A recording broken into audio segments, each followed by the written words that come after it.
saw him stay. We'll fight for the people every day. Risk him life for the people every day. Get criticized for the people every day. Defending your rights, I saw him stay. Say from him slip up all eyes on him. I defend the people, them set spice on him. Evil politicians spread lies on him. But we know the bugger them not wise like him. Back up, them not ties on him. Them know say that the people rely on him. You know said them bring out them cries through him. That's why all the people them respect him.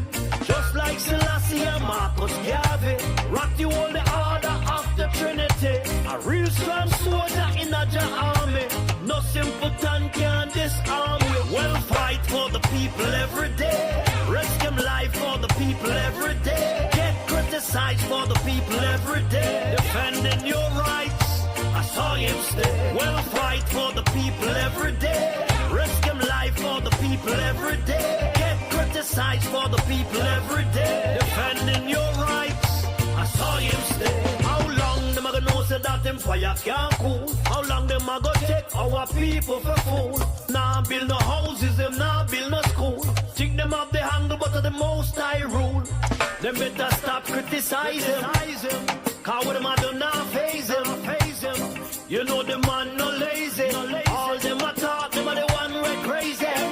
We'll fight for the people every day. Risk him life for the people every day. Get criticized for the people every day. Defending your rights, I saw him stay. We'll fight for the people every day. Risk him life for the people every day. Get criticized for the people every day. Defending your rights, I saw him stay.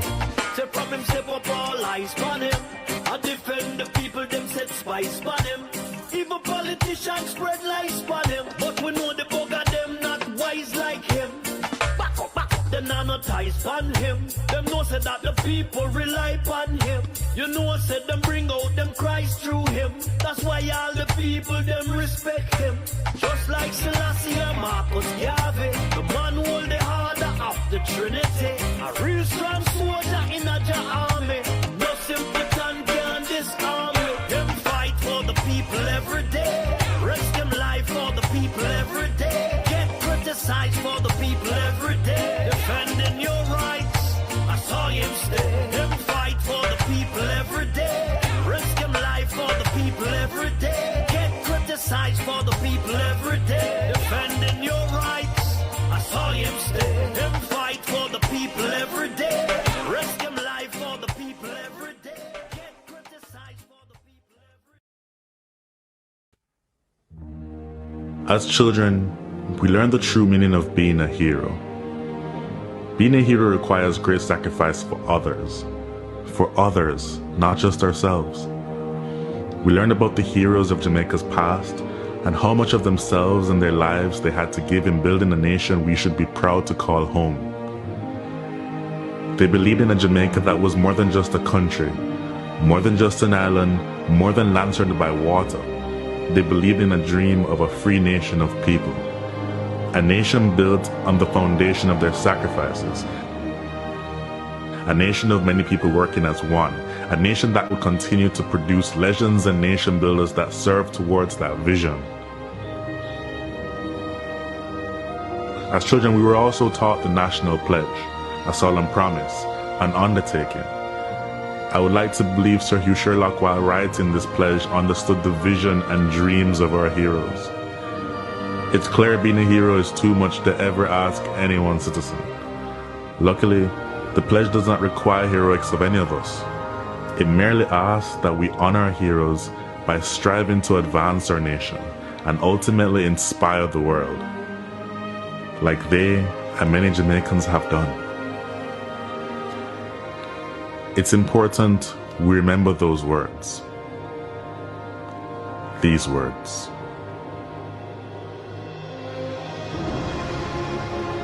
Before God and all mankind, I pledge the love and loyalty of my heart, the wisdom and courage of my mind, the strength and vigor of my body in service of my fellow citizens. I promise to stand up for justice, brotherhood and peace, to work diligently and creatively, to think generously and honestly, so that Jamaica may, under God, increase in beauty, fellowship, and prosperity, and play her part in advancing the welfare of the whole human race.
If you are like me, a Jamaican born and raised on this land, maybe you will remember saying those words, singing that song in a classroom or some general assembly. If so, like me, you made a pledge. Somehow it seems like many of us have forgotten that. The crime and violence, the indiscipline and short-sightedness, the corruption, the lack of respect for our beautiful lands we are blessed with, and the waters that surround and nurtures us. We have to do better. Let us honor our heroes so that they would not have sacrificed so much in vain. I hope this video can make a difference to even one soul. If so, it would all be worth it. If you feel the way I do, share it. May my voice become yours. Thanks for watching.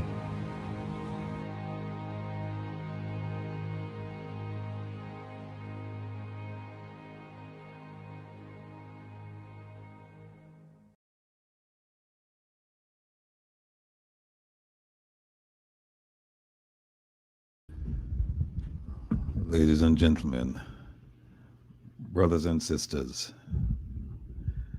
I greet you all with a very heavy heart this evening. I don't have any prepared remarks because this is a very somber moment. It's a very depressing moment, but it's also a moment of hope. We just played the pledge and we saw what Jamaica looked like before yesterday. And I'm hopeful that we will get back to that lush greenery, those beautiful smiles, and hope. Before I greet all of you, we have a very special guest with us. He needs no introduction to most of you. He's a very, very busy person. And I asked him to come and he graciously accepted because we're in a time of crisis and we have to band together. Regardless of whatever differences we have, we're all Jamaicans, and that's dominant. That's the dominant thought, that we have to help each other because we are one, neighbors, friends, family. We stand united in this initiative to provide whatever assistance we can to our people back home.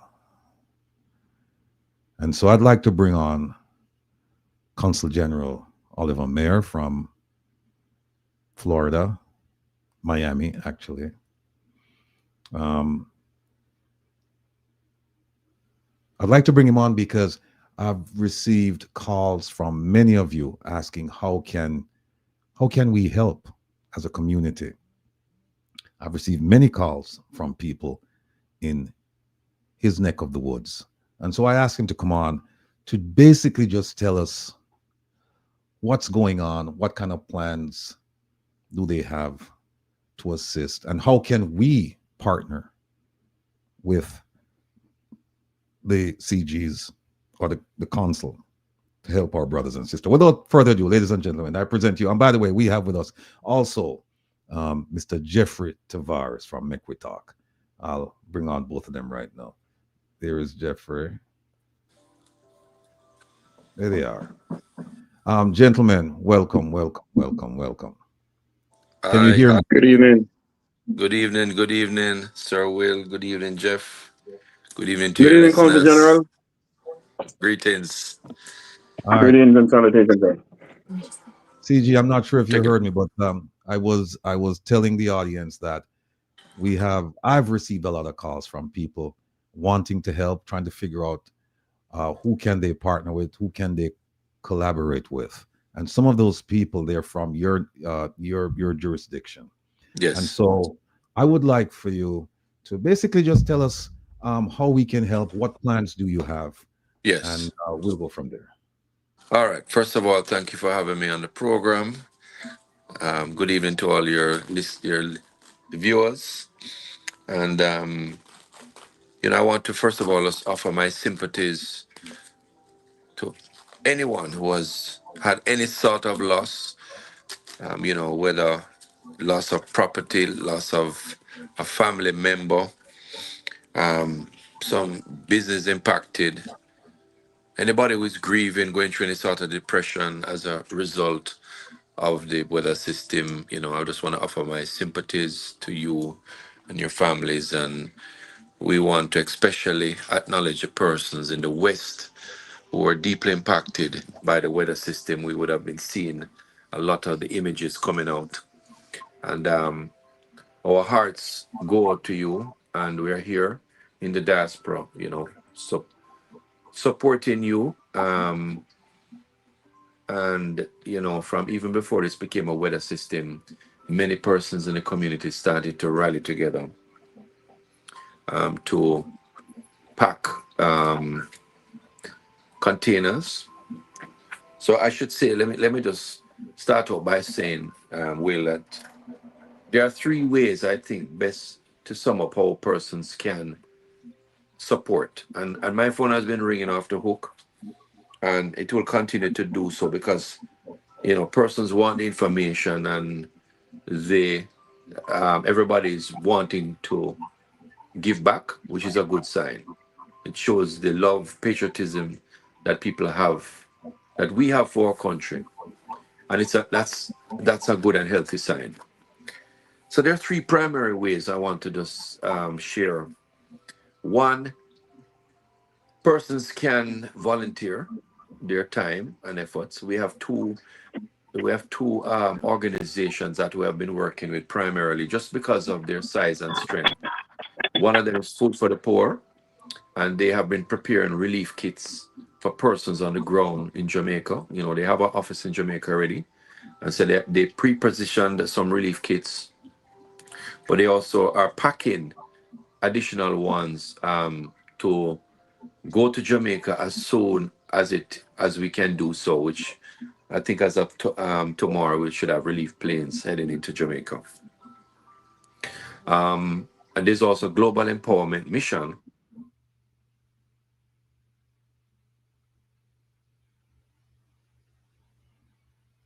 We have lost Consul General. Yeah, hold on a second. Where are we going? Yeah, we're having some technical difficulty. I thought it was just me alone having it. Yeah, hopefully he'll rejoin us. Rejoin us. He's saying there are 3 ways that you can actually assist. One is to volunteer your time, and there are 2 organizations, Food for the Poor, and there's a second one called Global Empowerment Mission. So we are hoping that he will rejoin us. Let me see if he's calling me, and then we'll provide you with the details.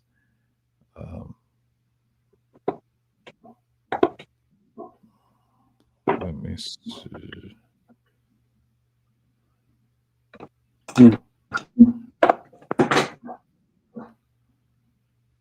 I'm calling him now to see. Hold on. Let me remove him from here.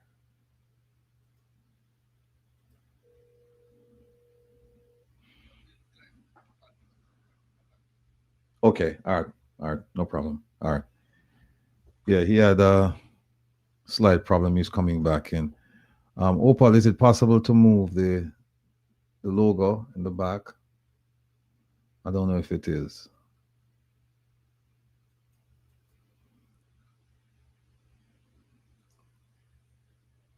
Okay, here he is. Thanks, Opal. A call came in and Knock hit you me out. out. And yeah, lots of calls been coming in, by the way, right across the states, even outside of the 13 states. But Figure that. so the first way is to volunteer. And I was saying that we've had volunteers at Food for the Poor, also in Coconut Creek, and volunteers at the Global Empowerment Mission in Doral. Last time we had Hurricane Beryl, we had well over 3,000 Jamaicans coming out and other persons from other nationalities to volunteer to help pack containers, to pack relief kits, to head to Jamaica. So this is something that we have done in the past. So we have just reignited that machine, working with these 2 institutions, and almost every slot for volunteering has been filled up. We have to now create some new slots. So people are turning out to support. So that's one way, volunteering to support. The next way, a monetary contribution that can be directly to ODPEM, that is through supportjamaica.gov.jm. And this way you can make a contribution, small or large. There is an option even for your credit card to make a contribution, so that's open to anybody. And then you can also, if you're not comfortable support giving money to the government, you can make a contribution to one of the relief organizations that are giving back.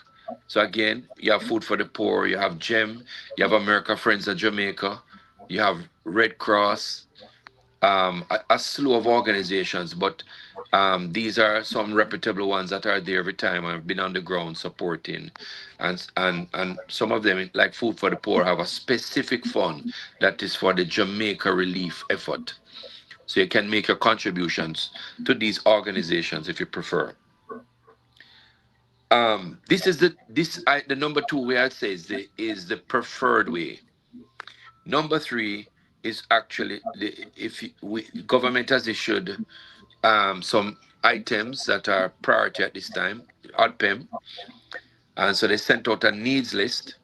And I have a copy there on my Instagram page and on the consulate Instagram page, and should be up on our website shortly. We had some challenges there, but with a complete list of items needed at this time by ODPEM, you can donate. We will have some drop-off centers. We have established some already. We have a range in Miramar, in Lauderhill, Sunrise. We're about to establish in your neck of the woods, Jeff, up in Palm Beach. We have established in Central Florida. We have a location in What about Atlanta. Kissimmee, CG? We're gonna. Sorry, what about Kissimmee? I don't know if Kissimmee specifically, but we have about 5 locations up there. And when I say Orlando, I speak in broadly in that region. Okay. So whether Kissimmee and all of the surrounding cities, we have about 5 locations there, right? Okay. Port St Lucie is setting up one.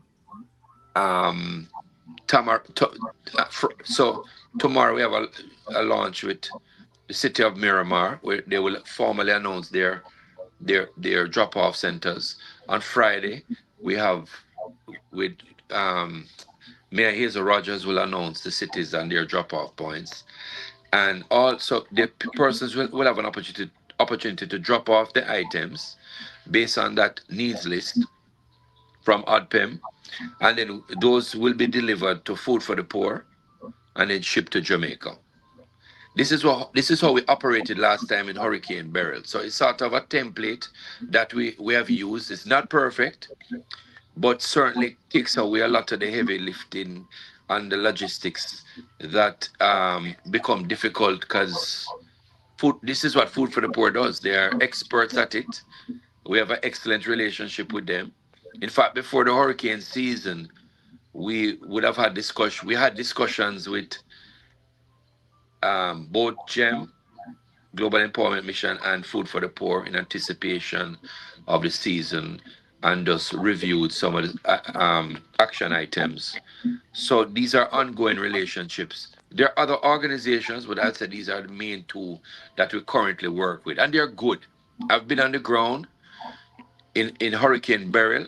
I've personally been. GEM was the first to have relief items in Jamaica. Within 48 hours, we had relief kits in St. Elizabeth, working with Bread's Foundation, and then later on with Clarendon. And persons were able to get relief kits, tarps, and generators in Beryl. And so I use the word we, but we're about to do the same thing again in these heavily hit areas, of course, working with the agencies and ODPEM working together in Jamaica. I went on the ground after, like doing the repair, because there are going to be 2 phases to this. You have the immediate relief, and then you have to now start to move to rebuilding after the relief period. So persons, government would have done their assessment and then start to put in plans now to rebuild. In Hurricane Beryl, I believe about 13,000 roofs um, were lifted and had to be repaired. So we're anticipating that number to be much more, right? Don't quote me on that figure. That was quoted to me by one of the agencies, but we know that the number should be much higher. So those are the 3 ways that persons can contribute: either volunteer time, make a contribution, or you can drop off one of the needed items to one of our drop off points: South Florida, Central Florida, Atlanta, and we're setting up in Houston as well. And so persons can have options to giving back. But to remove the logistics and all the headaches with that, it is best to just make a monetary contribution. Everybody, although people's afraid of money sometimes, it's the best way. We say we laugh, right? It's actually the best way. The logistics. Oh God, he gets the next call coming in again. I think Ratty. Yeah. He's got calls coming. Let me kick him from here.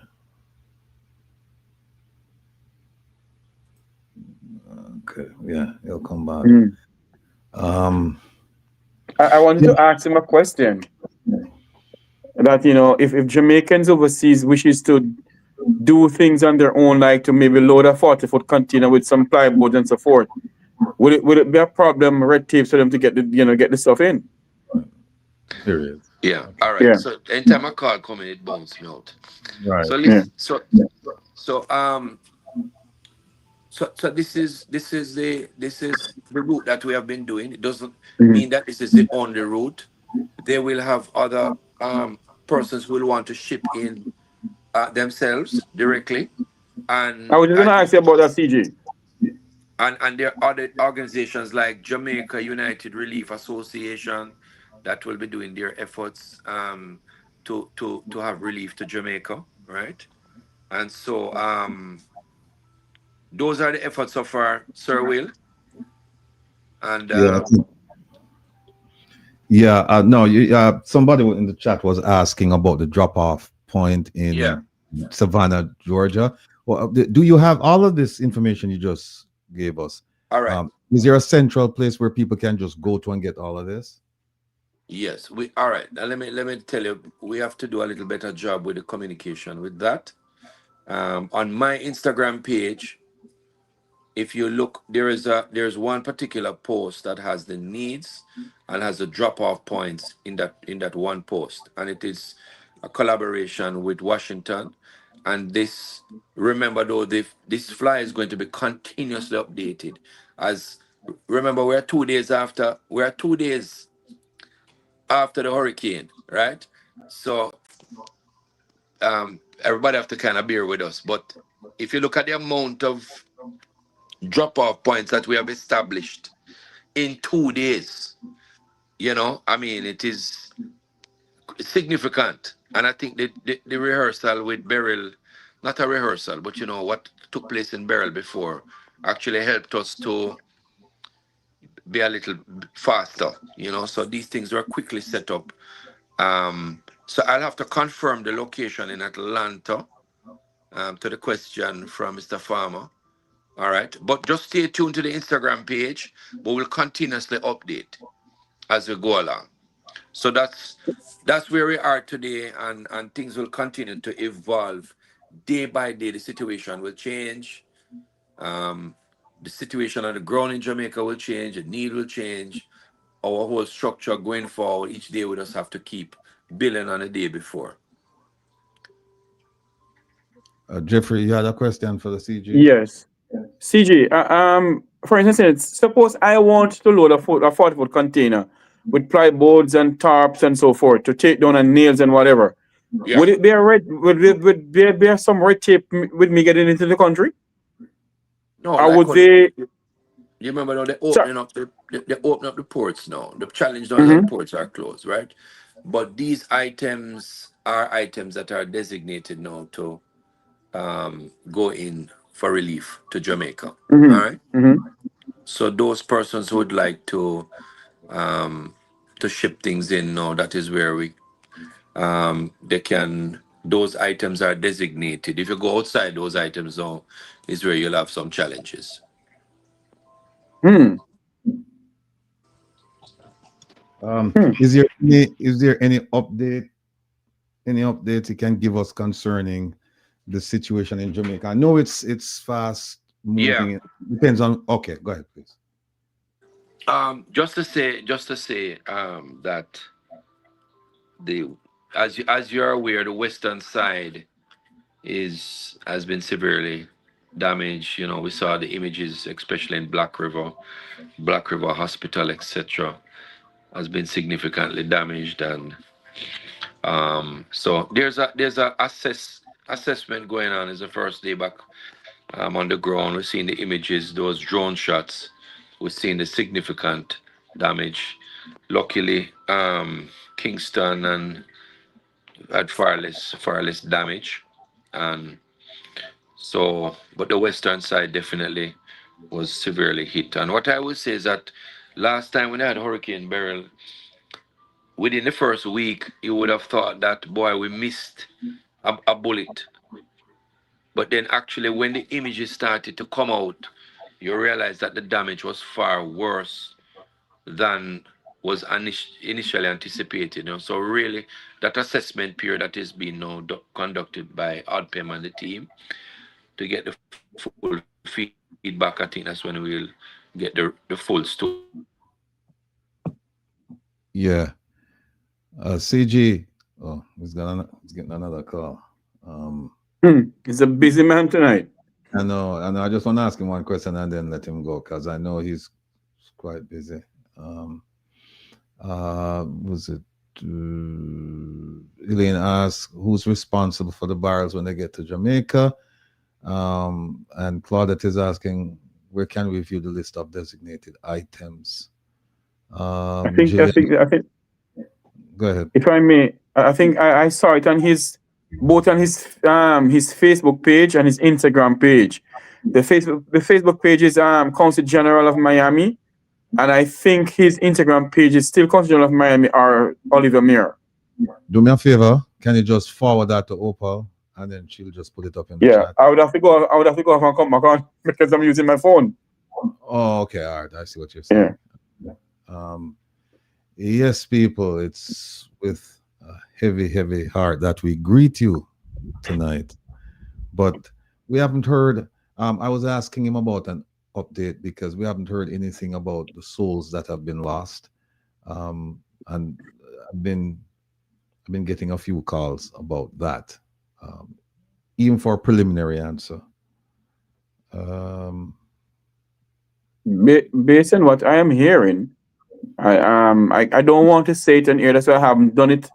I did something, a breaking news where SSP Mint of St. Elizabeth says 3 people have perished. But there is more that I don't want to come on air and say because it has not been confirmed by the Jamaican government, and I won't come and put any propaganda news out. So until we can hear something from the authorities in Jamaica, I won't come and say anything about it. But based on what we're seeing, it is not a good look. The aerial shot done by the Prime Minister today. Here. Mm-hmm.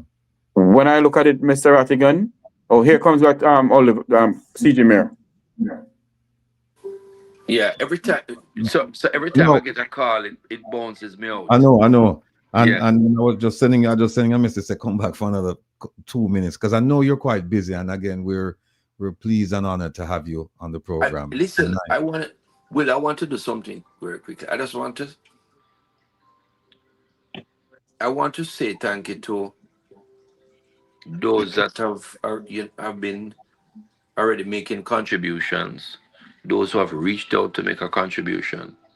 Mm-hmm. And even our elected officials who have been rallied in the past and are rallying again to support Jamaica. The restaurants who help to support when the volunteers are there. Anybody who gives back any type of support, I'm using the opportunity just to say thank you. The media, getting the word out, what you guys are doing here. A lot of the international media that's come cover the events. We say thank you because it's important to ensure that the message is out there. And it's a category 5. This is not. This is the hardest weather system to hit Jamaica in our history from the time we have been recording weather systems. So category 5 with winds going up in excess of 185 miles. So again, my sympathies to anybody who has had loss during the time, and to those family members that are individuals who are reaching out, have not been able to contact their loved ones yet. We understand the concerns, and I know a lot of persons there just that have been able to charge their phones yet, and so we are. I know people are a little uneasy not getting to their loved ones yet. Took me a while to get to my mother, but my brother went over there and she was fine. She was her friend's dead, So, Good. a gentleman. Before you go, let me just ask you this. Yes. Yes. What has been the biggest challenge? I know you just started, right? Yeah. But what has been the biggest challenge for you? And in addition to that, what do you foresee in the coming days as being a huge challenge, and how do you plan to overcome those challenges? Okay. The biggest challenge is actually perhaps just the sheer volume of calls coming in, but it's also something good. I mean, my phone has been ringing from 1 o'clock this morning. In fact, my wife asked me who called her. Them was in the morning, right? I mean, I have to say a BBC interview from we get up in the morning and right through from this morning right through non-stop people calling about everything. So you just have to pace. We have to pace ourselves and just continue to pace ourselves. You know, when we had COVID, so I hope that answered the question. The volume of calls is the biggest challenge, but also it's a challenge, but it's also good talking to fellow Jamaicans who are reaching out, asking you for help, and they are you know, even though it's a lot of calls, it's still a good opportunity to interact and people calling from everywhere. So you just have to pace yourself, as people say, and just continue to do what you do. And I want to thank the members of the consulate who support, who are, you know, going up, spending a lot of hours, as we did in COVID, when we had over 2,000 people trapped here because the borders were closed and we had to find hotel room to put them up. We had to find um doc, doctors to look after them, food to take care of them, and we didn't cost the government any money. The community gathered together and rallied behind those who were stuck here, and they did it willingly. And those stories have never fully been told. That side of the diaspora sometimes is never heard, you know. But I say thank you to them because they don't have to rise to the occasion, and they do, and we don't take it for granted. I don't take one volunteer for granted. Anybody who get up in their car and drive and come down and volunteer and give up their time, and when you hear people talk about Jamaica and almost with tears in their eyes and they just want to support in any little way, we say thank you. We don't take it for granted. One love. Well, let me just say this before you go, that you mentioned pacing yourself, and we want you to pace yourself because there's only one Oliver Mayer, and we appreciate you, we love Indeed. you, and we want you to continue doing the good work that you're doing. So big up to you and your staff, and you need to come back and tell us a story about the story that hasn't been told about the COVID thing and The how you COVID guys thing, yes. survived. Yes. Yeah. Yes. But until Yes. we just wish you all the best. Take care of yourself, my brother. Be Big up. well. One Regards love. to you. All right. Thank Take you. care now. CG, Bless. I'll be coming. I'll be coming on to volunteer too, CG. Man, I welcome you, man. Definitely. Yes, I'll be coming. And Will Indeed. you're welcome too. Yeah, please. All right, son. Take care of yourself. All right. All Take right, care, CG. CG. All right. Bye-bye. Yeah, ladies and gentlemen, that was CG Oliver Mayer from Miami. And like I said, that gentleman is he's doing so much work. He's exemplary work, and I know him, and I know that he says he's pacing himself, but he's a workaholic, you know. And we're so fortunate to have him representing Jamaica. So, all right, folks. Again, where can they find information again, Jeffrey? You said that they can find it on his Instagram page. Jeffrey gone. Mr. Rattigan, you're breaking up, sir. You're breaking up. We're losing you. Hold on. Will? Yeah, can you hear me? Can you hear me? Can you hear me? It's a bit muffled. I think your net is going out. We're hearing you, but I think your net is going out. The internet is going in and out. Yeah, Mr. Kevin, where you there? He's in the background, folks. He's running around. I see him right there. Can you hear me? Hello? We're hearing you, but you're going in and out, sir. You're buffering. Yeah. Read that again. Speak. Hold on. Jamaica. What happened to Jamaica? Melissa. Sir, Rattigan, is you there with us now? No, you're buffering, Jeffrey. All together. I haven't you know, Jeffrey. Okay. So we're here speaking of Jamaica, Jeffrey, Jeffrey, Jeffrey. is All right. Yeah, Jeffrey is buffering. Opal, did you Kevin, you finish? Oh, thanks. I can share the screen, right? Opal, did you put up that thing for me? Let me see if okay. All right. Somebody asked about my family. I have family in St. Mary, St. Anne's, and St. Elizabeth.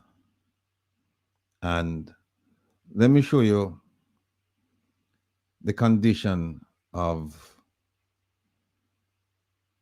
my relatives' neighborhood in St. Elizabeth. One of them at least. Here we go.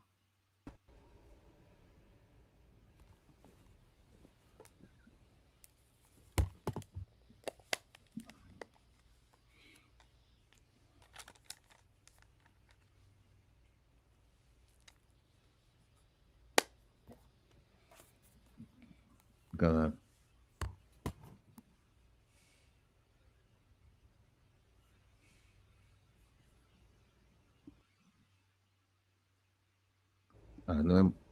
okay.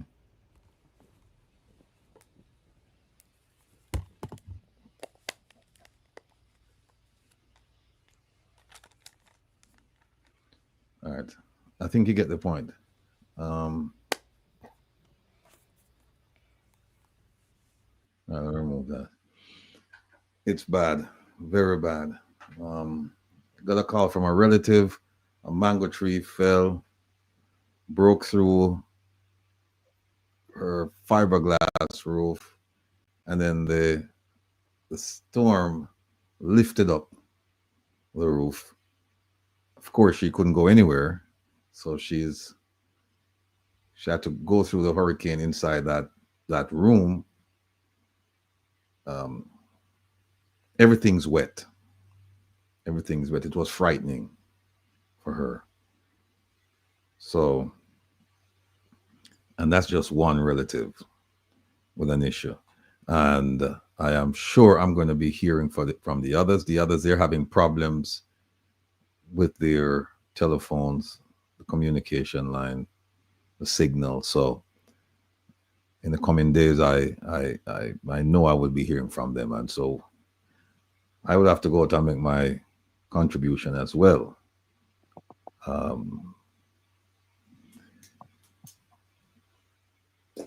Tonight, what we're going to do is we don't want to spend, I mean, at some point, we'll probably segue and start asking some questions. But what we'd like to do is we'd like to, and we're pledging that everyone should come together as one for the sake of Jamaica and its people.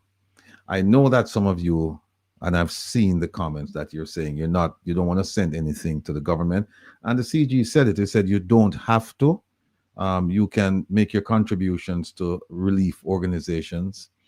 I don't know at this point if you can make your contributions to your relatives directly, because I don't know if MoneyGram or what the other one named, Jeffrey? Western Union. Western Union. I don't know. Aria. Yeah, I don't know if they're open for business. I don't know. So they would open for business in Kingston and so forth, but between Hanover, St. Elizabeth, and St. James and Westmoreland, no. Right. So I don't know how we're gonna get cold cash to those people. And then even if we can, I don't know if there are stores open to sell anything. I don't. Hold on one second. Yeah, we don't know about that.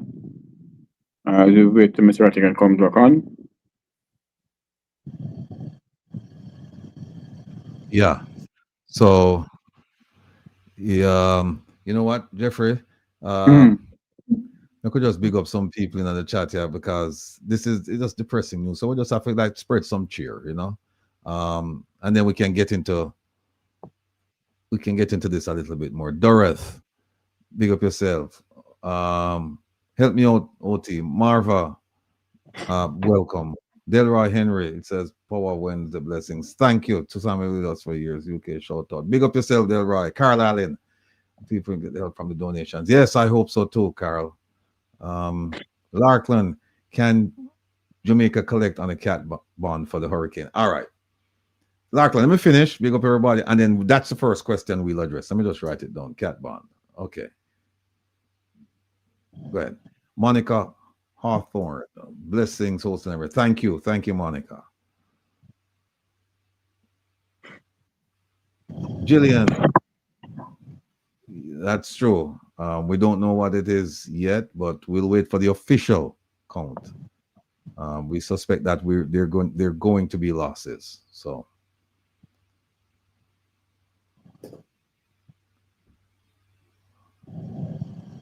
Opal, my big friend, what I say? Thanks for joining us, because I know you had a busy day today, and so you were rushing to get back so you could join us. Thanks for being here with us. Big up yourself, Carol. Just me looking. The country at 5 insurance. Just me looking, yes. Queen Breezy, big up yourself. Jeffrey, Queen Breezy, I big you up. Big up, Queen Bees. How you doing? Ralva, stay so, respect. Keep it going, Oti. Friends, Reggae Girl, 5 person died so far. Okay, I suspect that number is gonna climb. Kishendo Club, this man voice sound like Tufton on the CG. Okay, I guess there's some semblance of the but rest assured, I can tell you, they're 2 different people, you know. CG. All right, we'll get into that some other time. Erica, big up yourself. Claudette, where can we view the list of designated items? Jeffrey, where can they view it from? They can go to the Jamaican Consul General Miami on Facebook, or on Instagram, Jamaican Consul General or Oliver Mir. Both either his Facebook page or the official Facebook page of the Jamaican Consul General in Miami. You can go there and you can view everything that he has there, because he has some video there with him packing up stuff to send to Jamaica and so forth. Vestel Roberts, good evening to you as well. When we donate, will the Jamaican government get these items to give out? It depends. If you send the donation to the government, yes, they will be responsible for providing the packages to the needy. Well, almost all of Jamaica and the western side will be needy, yes. But you can also send them to civil society group. Food for the poor. He mentioned to them Global Empowerment Mission and Food for the Poor. Those are 2. But somebody also mentioned Red Cross in the chat, and there are several organizations that you can actually use if you don't want to send your money or goods, whatever you want to send to Jamaica. If you don't want to send them to the government, you don't have to. So it depends. The Lord is my shepherd. Good night, good night, good night, good night. Garth Wright, we drove around Mandeville area today. Minimal damage, mostly down trees. God bless. Good news. Good news. Thanks, Garth. Belinda Briscoe. Oh, shall big up Elaine. Okay, Belinda. You know, see me and Jeffrey. Petra. Marva Dice. Oh, I'll big up Sir Jeffrey. Big up yourself. Good evening. Good evening.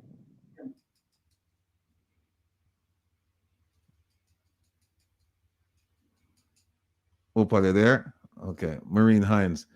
Be thankful at home and abroad. We are still here, although some did not make it into a new day. Pray that their loss will inspire and give us hope and strength to fight for our sovereignty. Indeed. Thanks, Maureen. Winnie Mead. Well, that when Andrew get the money, give it out to every MP. We hope so too. Lorraine, greetings. Big up yourself. Chris, bless up, brethren. Barbara Giwa. I was gonna say give us some money, but no. Robert, big up yourself, big up yourself.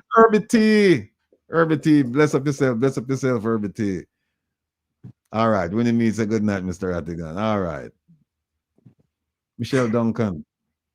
Oh, Michelle's referring to the pledge. Thanks, Michelle. Yeah. Janet Monday. Good night, Janet. All right. And Maureen says good night to Good night. everyone. Joan Allen, big up yourself, Mr. Rattigan. Let's turn everybody in the chat. Thank you, Joan. Reggae Girl shouting out to yours truly. Big up yourself, Reggae Girl. Jim Scott, big up yourself also. Carter, big up Donna. Oh, no, shall bless up Donna. Okay. Donna Whitaker. Yeah, you're right. Open up your eyes and see for yourself. Open up your eyes and know for yourself. Artnell Muir, greetings. Keep it going. Marvin McLean. Oh, shall I heal up? Ref 1. Okay. Reginald Brown, good night to you, sir. Thanks for joining us. Duran Clark, good evening. Yeah. You know, we could just say good evening to everybody, but it just wouldn't do justice because Good evening. On a Wednesday, it is an intimate crowd, you know. On a Saturday, it's difficult. You can't do that. But on a Wednesday night, we love doing this because it's almost like you're reaching out and just touching people. And indeed. Yeah. Stacey Good Gal Barnaby. Okay, man. And you're being different, but we know Andrew them look money for thief. Stacey Good Gal Barnaby. Yes, sir. Oh, Kishendo said Andrew Bingo. All right. Yeah, we just put some levity into the thing. But we'll talk about all of this when we finish. Heal up everybody. Chevy, the hurricane made landfall 1 p.m.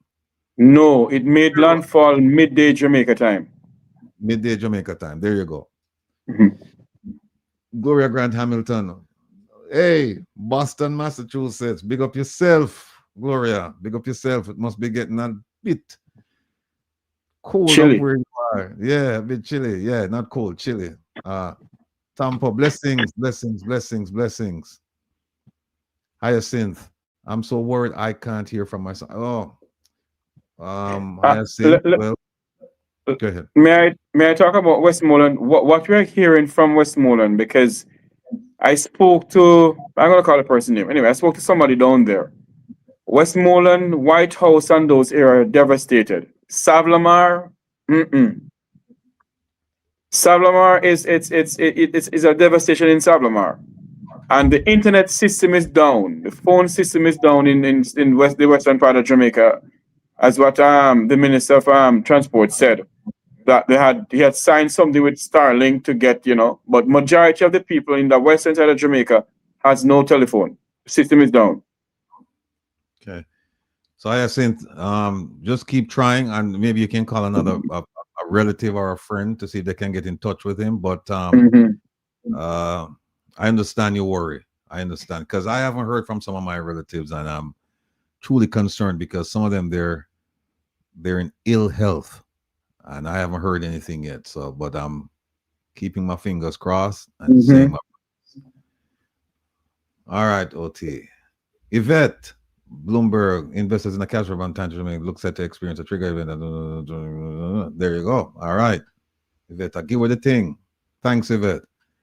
Yeah, Jesus is Lord. Can you share a list of reputable charities outside of those named by the CG? Ooh. The one that comes to mind is Red Cross. The one that comes to mind right away, Red Cross. But does the Red Cross do anything, Mr. Rattigan? Is the Red Cross doing anything for Jamaica from up here? I saw in the chat where somebody said that the Red Cross, apparently they are.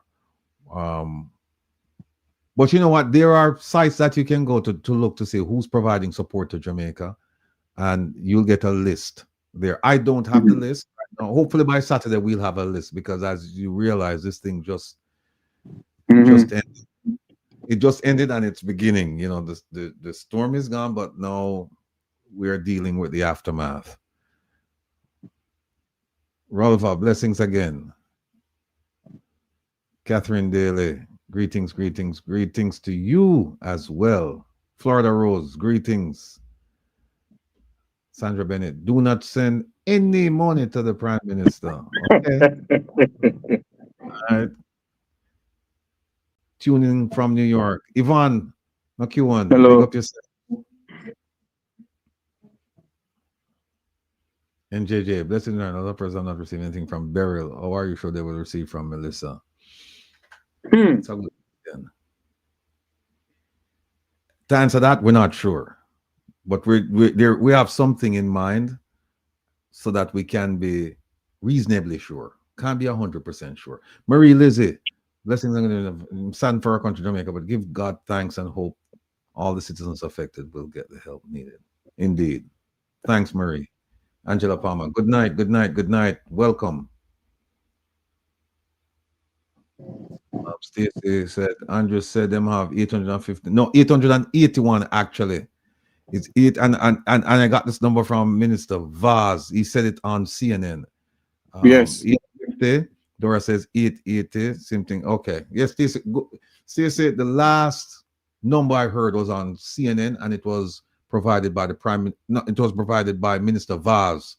I think it's this morning, and he said 881. So there we go. Anybody else? Belinda Briscoe. Sorry about that. I was interested in these don't should be going to the government or as in food for the poor. Well, Belinda, it's your choice. You can send it to the government, or you can send it to one of these charitable organizations. And I'm sorry I don't have a comprehensive list for you. I'm going to try and see if I can get a list that by Saturday's program, on Saturday's program, I can put the list up, and so you can pick, choose, refuse who you want to take your donation. Blessed assurance. My heart goes out to all affected in Jamaica. It's very depressing. Will you be having any relief effort? It's a good question, and that's one of the reasons why we're here. We want to talk to our people and figure out how we can help. Of course, we won't be sending anything through the government. It will be through private organizations. Let me just be clear about that.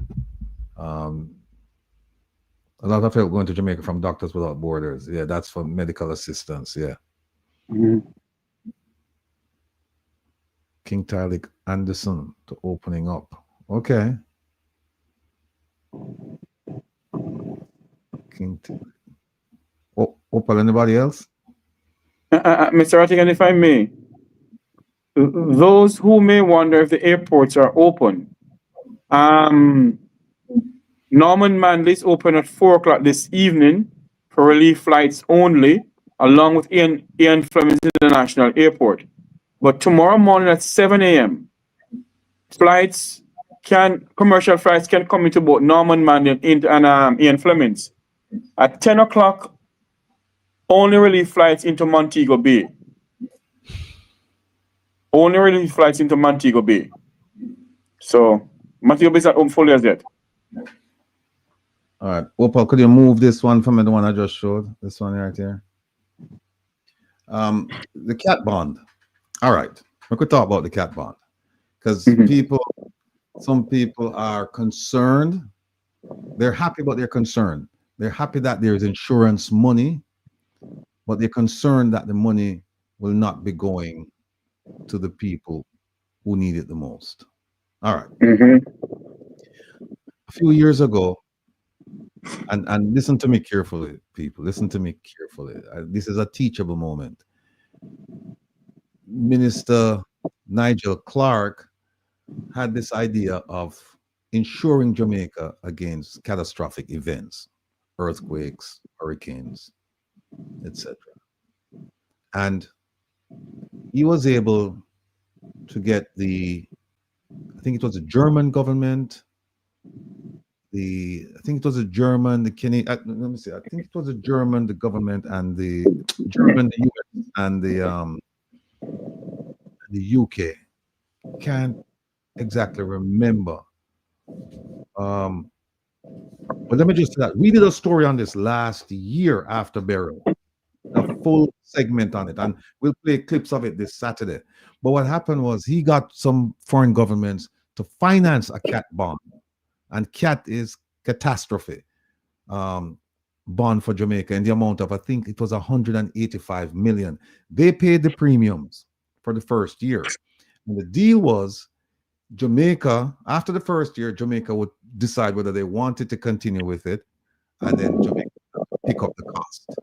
So the following year, which was last year, I think Jamaica picked up the cost, which was 10.5 million US dollars per year, and the coverage was 150, not 185 as the year before. Because remember now, the first year we got it basically free. Last year we paid 10.5 million. This year we paid 10.5. The premium is 10.5 million. Now, I'm just going to give you an overview of how it works. The way it works is, in order to collect any of that money, the storm must be named. It can't be a tropical depression. It must be a named storm. Hence, Melissa, named storm. So we're fine with that. It must make landfall as a category 5 storm. And it must have a certain barometric pressure. Now, what they did was they cut up Jamaica into 19 squares, for lack of a better term, and 19 grids. And they said, okay, we have a certain formula that will pay when it goes through a certain grid. But it must satisfy all of those elements. It must be a 5, must have a certain pressure, and they look at wind speed, they look at this, they look at that, all weather elements. One of the things that they don't consider in paying out this money is economic loss. So if you have economic loss of $1 billion, the most you can get is 150 million. Why is that important? Because right now, it is an estimate, an early estimate, that Jamaica's economic loss as a result of Melissa, is going to be somewhere between 3 and 5.5, 6 billion US dollars. We're only going to get 150 million. Now, Jamaica has some other sources of funding for catastrophic events. There's one I'm aware of through the Caribbean nations, but it's nowhere near 150 million, and they have a few others, but they're small change compared to this one. But even when you combine them, you see the nature of the problem, that there won't be enough money to fix everything that needs to be fixed, because everything that needs to be fixed right now is going to cost somewhere between, cost escalates. You know that. So this is just an estimate, and generally speaking, estimates don't go down, they go up, generally speaking. So if the experts are correct in saying that it's going to cost between 3 billion and 5.5 to 6 billion US dollars to do the cleanup, stabilize the country, do all of these things, then you can see that we don't have enough money. We don't have enough money. It's also going to require, that whatever money we have, that there is oversight. Because I don't want people to get the impression that, well, in a little bit of money that, and we compare to what the cost is going to be, and therefore, all right, fine, we're not for real to spend. No, we have to spend some time to exert oversight, need transparency as to how the money is going to be spent, because we have had situations where there was no oversight. There's no transparency. And as a result, people didn't get the necessary assistance. Some people did, but not all of the people earmarked for assistance. And that was because money didn't go to the right places. Now, can we stop that completely? I don't think so. I think we can control it. So what we need to do as a community is we need to let them know. We need to let them know that we are watching. And then we can also ask for accountability. So those of you in the chat who said, look, we can't give them we can't send our money to them. That's your choice. I can't tell you what to do with your money, what to do with your assistance, how to send it. I can't do that. What I can tell you is that whoever you send it to, doesn't matter, government or private entity, you need to have oversight just to make sure that what you're sending is being received by the people who should receive it. So, oh, sorry, Kevin, hold on. Kevin is busy in the background here, folks, doing all kinds of things here. So, oh, wait, what happened over here, Kevin? On international TV, the Prime Minister says, yeah, robust recovery plan. So it seems they don't need any help. Well, you know, Lachlan, it's one of those things where, you know, as the leader of a country, you have to get out there and there's a certain posture that you have to take. Doesn't mean that it's the correct posture, but you have to take a posture. And you have to exude confidence. You have to exude leadership qualities. So you can't go there and say, well, you know, we don't know what we're going to do, but we'll figure it out as we go along. You can't say that, even though that might very well be the case. You have to go out there and say, we have a recovery plan, a robust recovery plan, and we're going to be doing this and we're going to be doing that, even though that may very well not be the case. May very well not be the case.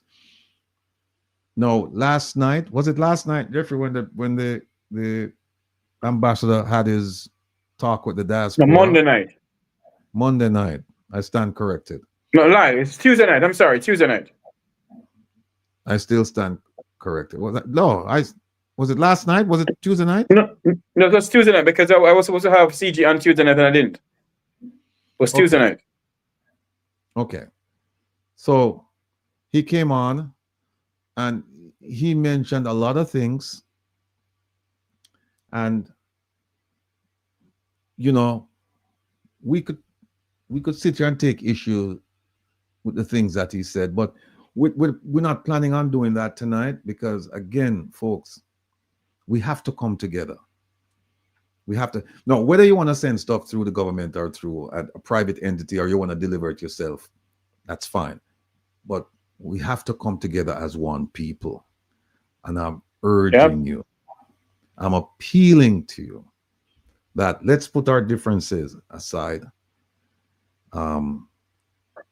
for now and try and get the resources that our people need to get back on their feet.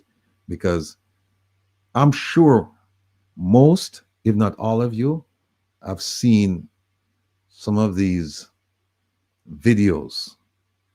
They don't tell a good story. If you have relatives who live in St. Elizabeth, Hanover, Westmoreland, St. James, even Trelawney, reach out to them and just make sure they're okay, because those were the hardest hit areas. Hardest hit areas. And when I look at the videos, it looked like the videos, some of them look to me like war zones. I just can't believe it. In fact, aerial shot of St. Elizabeth. No, St. Elizabeth is very near and dear to me. My mother is from St. Elizabeth.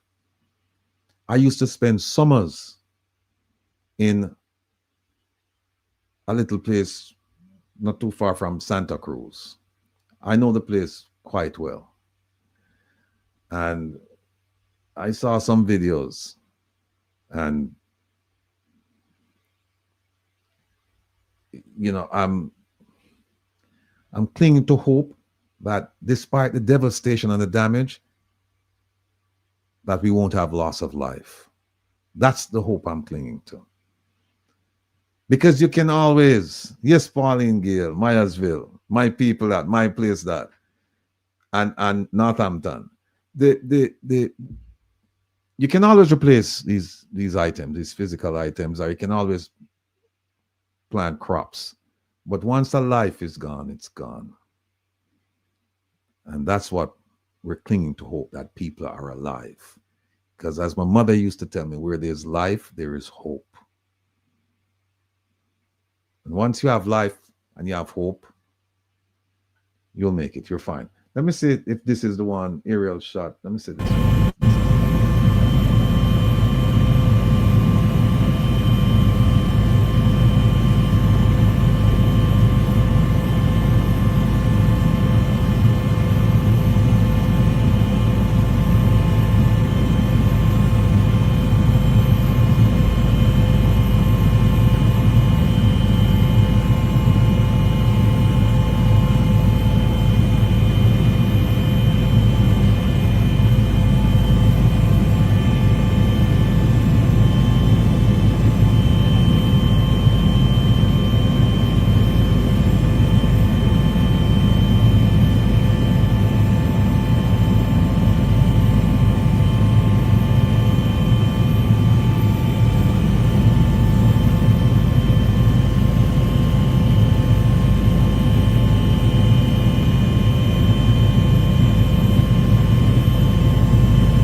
about 90% of it.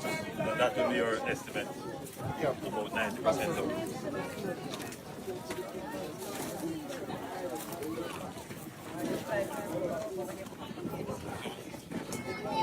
After today's assessment.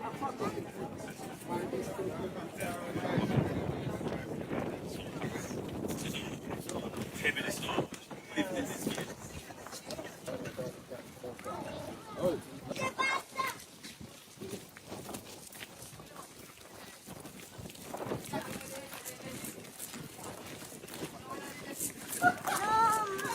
My God.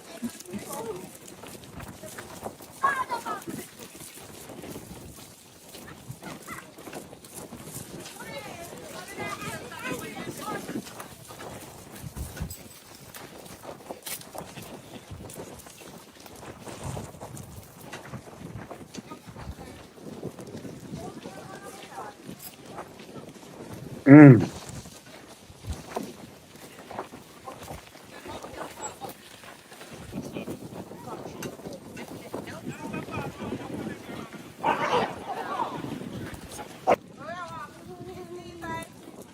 Yeah, we are walking through the short cut.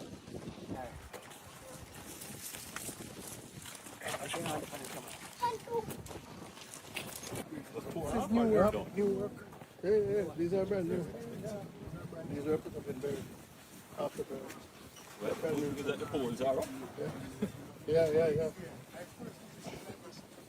yeah. Transformers blow off. My God.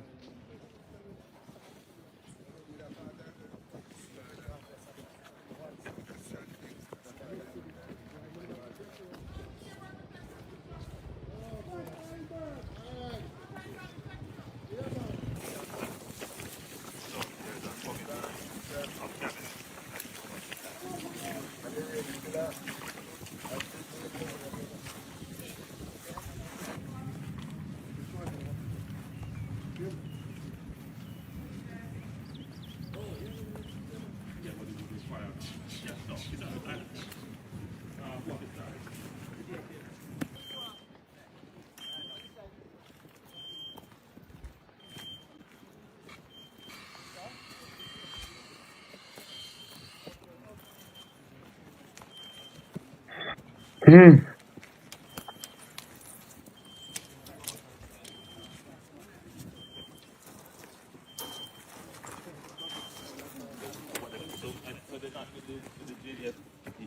Yeah. Richie. You have any? The bushmarks. Yeah, the bushmarks.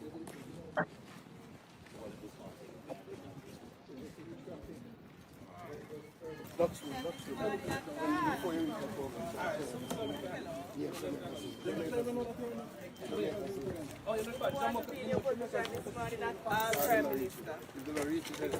See the big thing.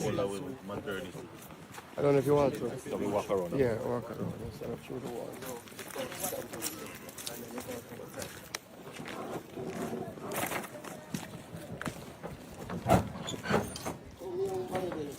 My God. Mr. Rattigan, is an atomic bomb drop down there, man?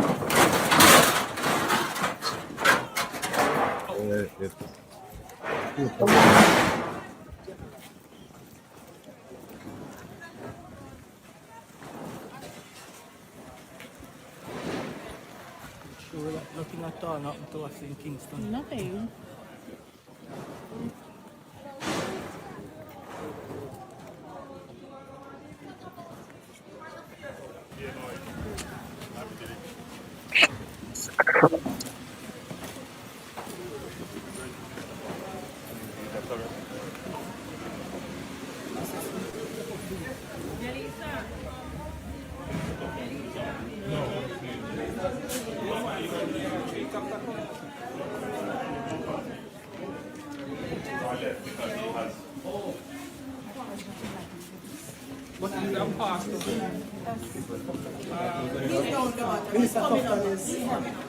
I see that.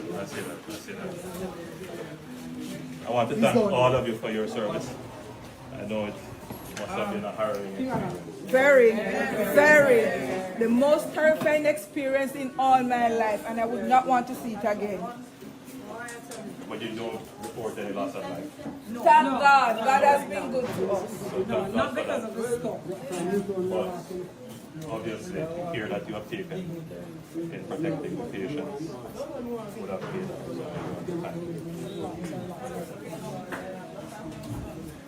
I don't know if you had an opportunity to see the rest of the song, but certainly you would have heard.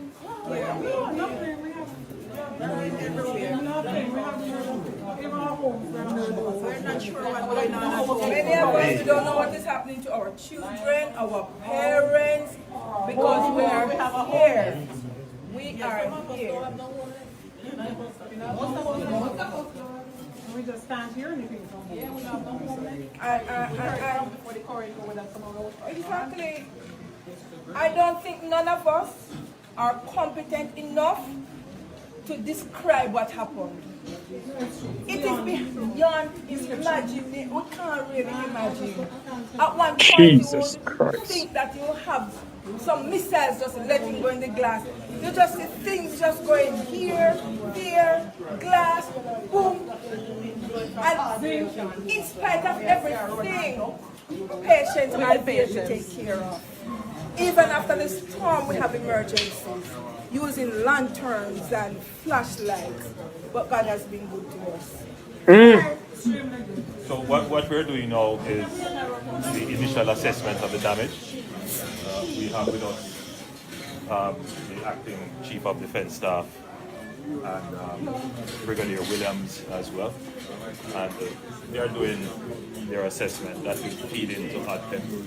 Hopefully by tomorrow we will have cleared the routes in the Black River because they're all blocked now.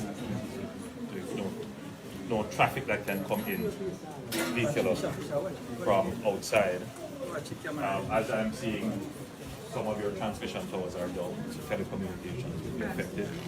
Of course, almost all of your electrical grid is down. No, that's what we're trying to do now. We're doing an assessment to see where we need to put what equipment to move. I know it's rough. I know it's rough for me, but yeah, I have to hold it out now. All right? I have to just hold it out. By tomorrow, however, roads will be open. That's what we're working on. That is something that we could. Yeah, I can talk to the road bus service once you can get in people definitely. Yeah. So you're not from here. Where are you from? Oh, no, but definitely within the parish, yes, we can provide transportation. Yeah. All right. Yeah, yes, within the parish we can do that. All right. Can run some routes. Can't remember the buses won't be. So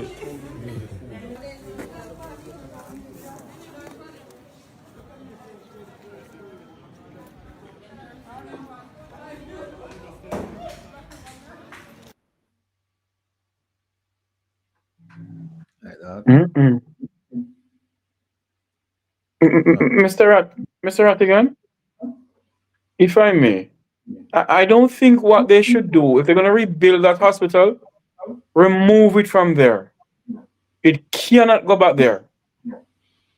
Well, let's wait and see what happens. Like you said, he's doing an assessment. Yes. So I don't want to get jump ahead of them. I understand. Yeah, let's see what they'll come back with.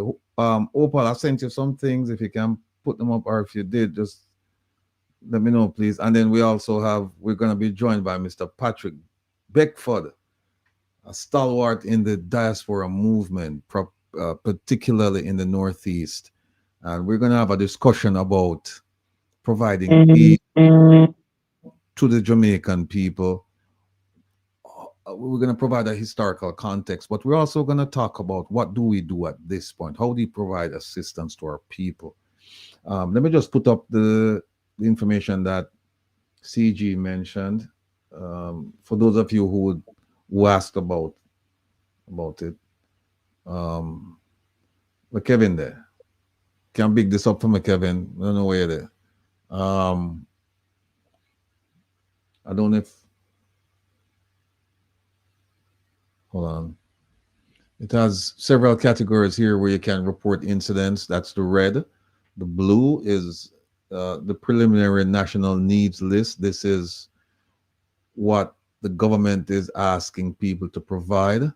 And then the green is where you can give out some green, where you can give out some money to help with the effort. So that is the oh, yeah, this is before they come up with the shelters. Yeah. All right, Kevin is not here with us, but you can just go to info at opdem, odpem.org.jm if you're interested in providing assistance to Jamaica through the government. And as I said, yeah, in the blues, they give you a list of things that the government needs. Then the red, you can report incidents, report roadblocks, flooding damage, share videos, photographs. The green is where you make your financial donation to the effort. Let me remove this. Let me just say that, and Mr. Beckford, if we can see you. Opal, did you? Let me see this. Hold on 1 second, folks. Let me see this. My goodness. Look at the road to the seaside. Look at the seaside road. This is the corner of the group shop. Cut off entirely. Wow.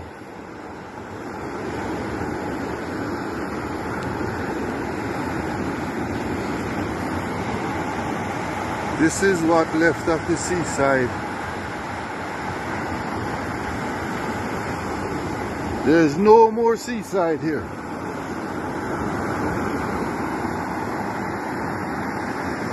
This is Hendricks Corner, the willow tree them. Goodness.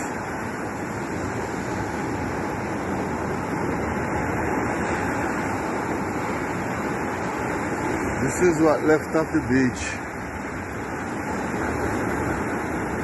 This is Hendricks House, you would call it. All the way down the beach.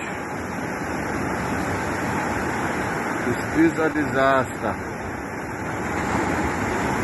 Beryl was rough, but Melissa, rougher. Just look at the beach. Wow.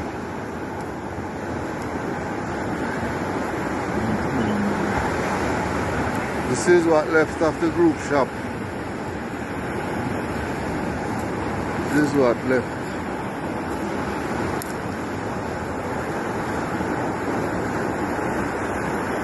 Sea come in and take out everything at the group shop.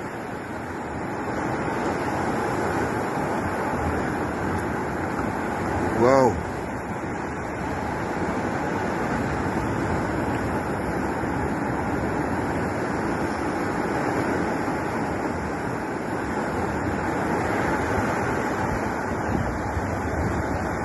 My goodness.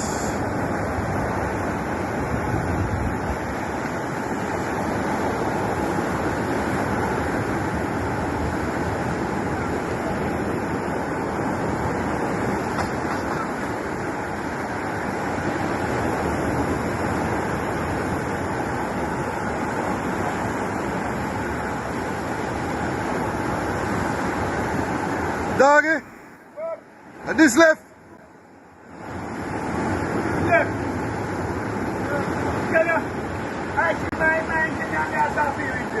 No, mine was at home. Why? Why had left in our mud hook and hit I call look for?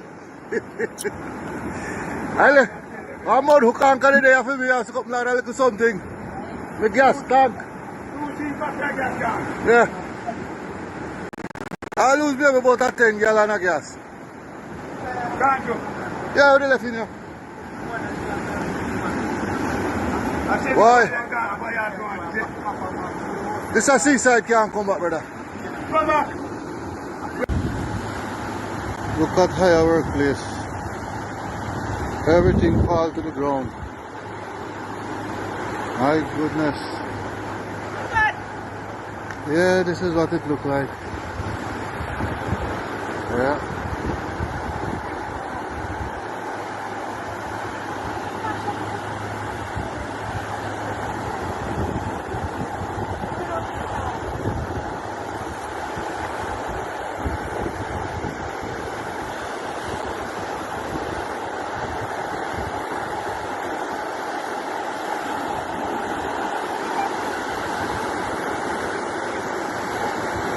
Everything fall apart. This was some 17 feet sea, they said.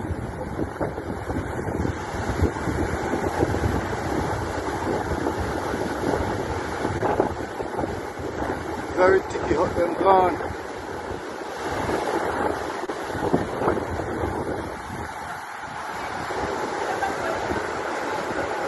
Lucky they say that's attached, but that's all.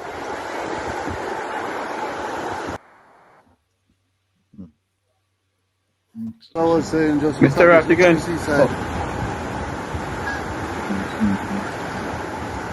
Scenario garden them place. Everything wiped out. Yes, as I was saying, just look at this, look at the seaside. Scenario garden them place.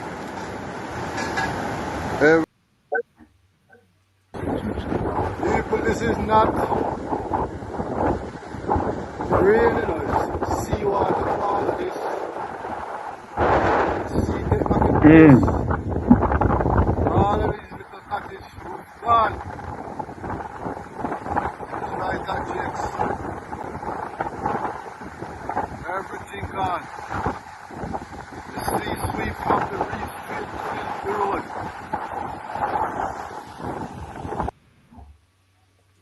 There's one more. What a disaster, man. Oh my God, come on, sign up, please. The sign a house, this. Jesus. I think Calabash made it bad, but this worse. What a disaster.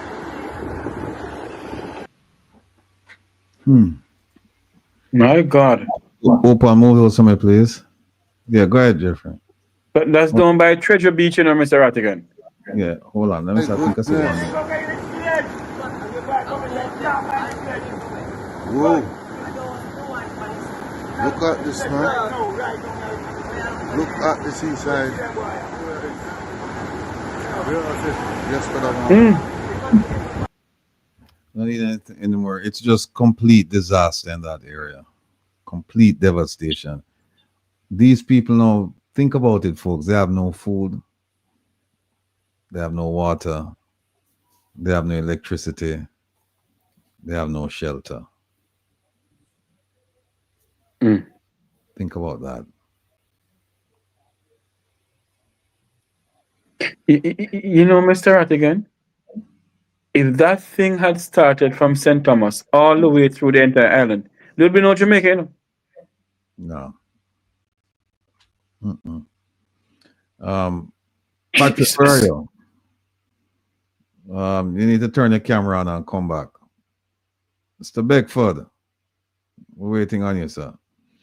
Yeah, some people are asking about the bond. And that bond alone can't help Jamaica, Mr. Rattigan. He's having technical issues. All right. I'm sure, yeah. Opal is providing assistance to Mr. Beckford so that we can have him on and share his company.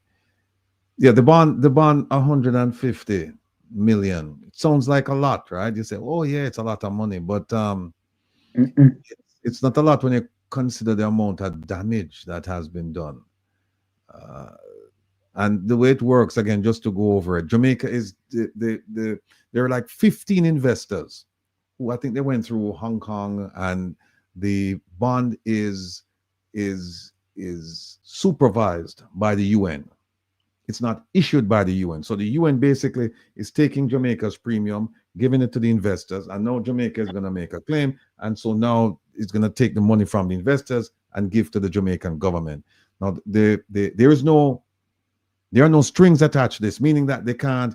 It's not coming in and say you must fix the damage. It's just coming in saying, here's the payout. Whatever you want to do with it, you do it.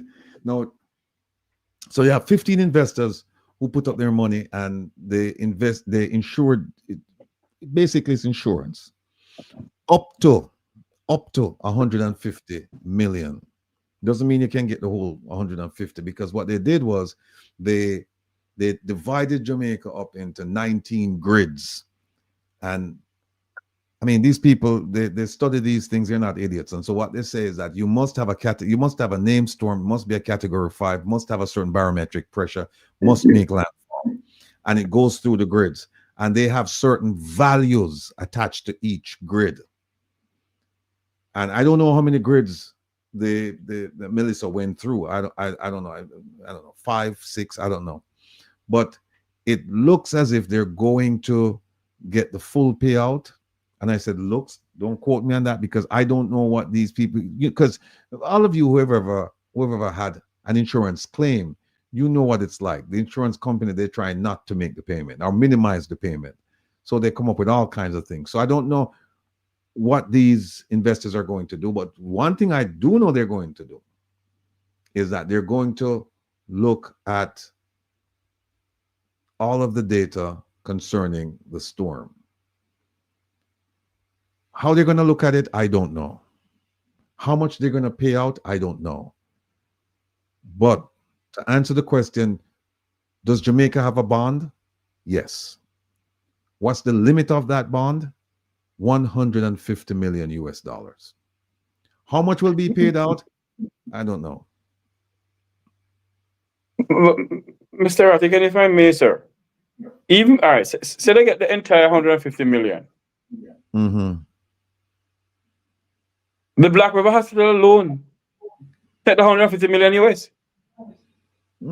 Because like I said, the experts, at least I've seen a report from a statement made by one expert, and he said that at one point they were looking at it being upwards of 13 billion, but they've lowered the estimate now to somewhere between 3 and about 5.5, about 6 billion. The damage. Oh, and remember, the bond, they don't pay based on economic damage. So they're not paying you saying that, okay, you suffered $1 billion worth of loss, so we're going to give you $1 billion. It doesn't work like that. They're saying that we only insured up to 150 based on the event, based on the storm. That's what it's based on. It's not based on, how many buildings got, completely destroyed, and, how many farms and how many this. No, they're looking at just the wind speed, the barometric pressure, the category, all of these things having to do with the storm or the hurricane and the grids. That's it. And so they give you, yes, that's in Blue Lagoon. That's 150 million US dollars.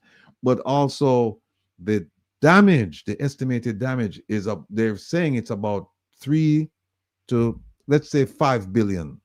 They said 5.5 to 6, but let's say 3 to 5 billion US dollars. So Jamaica is going to need a lot of help to come anywhere near normalcy, to fix the roads, build back the homes, infrastructure, farms, all of that is going to take a lot of money. But in the meantime, what we need to do is we need to push our hands in our pockets, those of us who can, and help our brothers and sisters in Jamaica. There's another group that you can make your contributions to. The Lasco Chin Foundation. You can donate to them, and their details are on the screen. I don't know how to make this any bigger, Opal. I think Kevin is not, I don't think Kevin is around. I hope all of you can see that. Hurricane Melissa relief support under the auspices of the Lasco Chin Foundation, and they're preparing support. But you can help. I mean, they're doing whatever they can, but you can also assist them to provide the assistance needed. They're doing basic food package, relief care package for women and children, and rapid recovery assistance for micro and small entrepreneurs. It said support will be provided in collaboration with government agencies, our trusted local, regional, and international partners, and other relief efforts to ensure timely and equitable distribution to those in need. I see Mr. Beckford is here. Mr. Beckford, turn on your camera, sir, please. So that's another group that you can actually send your support to. And of course, you can, if you can get it to your family members directly, please do so. I will repeat that there's some of us who do not believe in sending, in providing assistance to the government, for the government to provide to the needy. And I've seen, you know, the reasons why. I understand. And so there are options. You don't, if you want to send your donations, if you want to send your care packages, if you want to send whatever assistance you want to send through the government, that is your right. But it's also your right to send it through agencies, reputable agencies. And it's also your right to try and get it to your family members directly or your communities directly. So you have three ways of doing it: the government, the community, or your family members. Government, the charitable organizations, or directly to your family members and or your community. So you can move this somewhere. Open. Let me see. All right, let me move it. So that's where we are.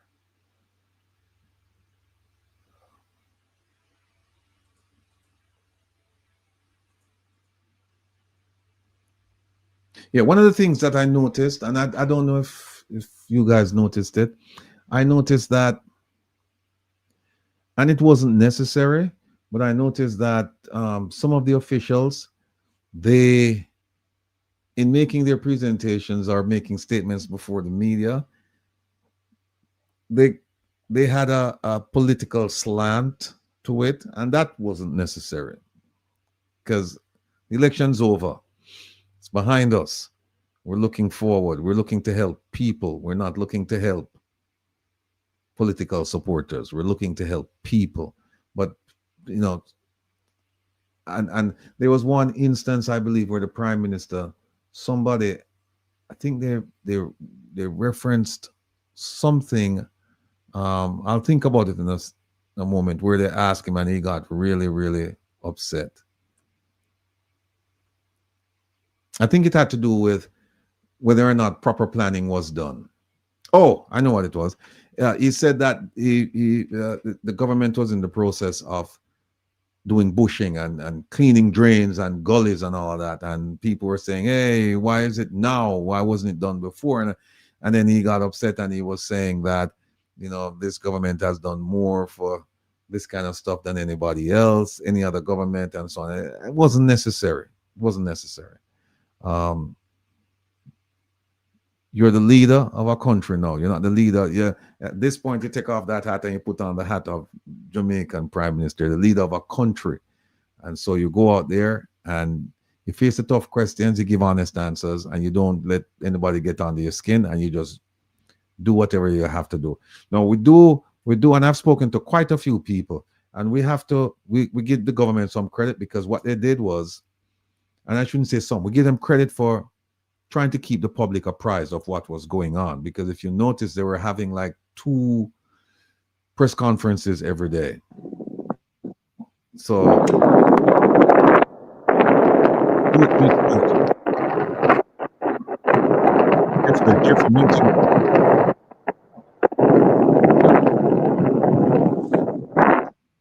Jeff, yeah. Daisy Magazine said Jamaica will get money to rebuild. The problem is pilfering by those in part to whom they descend. History is a great teacher. Gives through non-government agencies and people on the ground.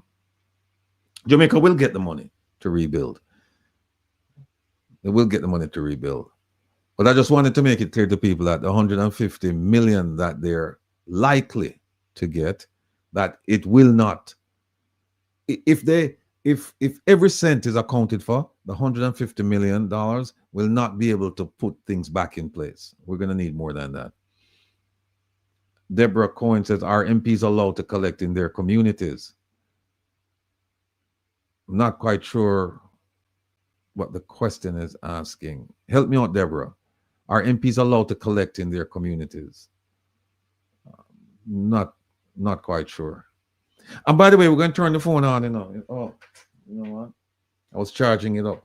We're going to turn the phone on because we want to hear from you. We need to hear from you. Okay. I'm in there. It should be good. Well, your camera is turning. Patrick? Let's see if some. Yeah, Jamaica is going to get assistance, but it's just that we have to exert oversight just to make sure that every cent is accounted for. And the reason being that, you know, we have had instances where assistance was sent to Jamaica and we can't get an accounting of it. And so we just don't want that to happen. We want the people who are desperately in need of assistance to get that assistance, to get back on their feet so that we can start building Jamaica or rebuilding Jamaica, depending on how you see things. But we need to do that. Any questions? Elaine says 150 million is a drop in the bucket. Yeah, but yeah, that's true, Elaine. From the bond. But keep in mind, people, that even if they get 150, right? Just keep in mind that we've spent 21 to get 150. Just keep that in mind. Because the premiums, we paid the premiums, 10.5 last year and 10.5 this year. That's 21 million US dollars, and we're getting 150. We're up to 150, and the contract goes through, I think it's 2027, and then after that, I don't know what they're gonna do. But oh, Deborah said, I mean, fundraise in their communities. Oh, yes, they can do that. Simonesh said wishful thinking. Tell me what the wishful thinking is about, Simonesh. Help me out here.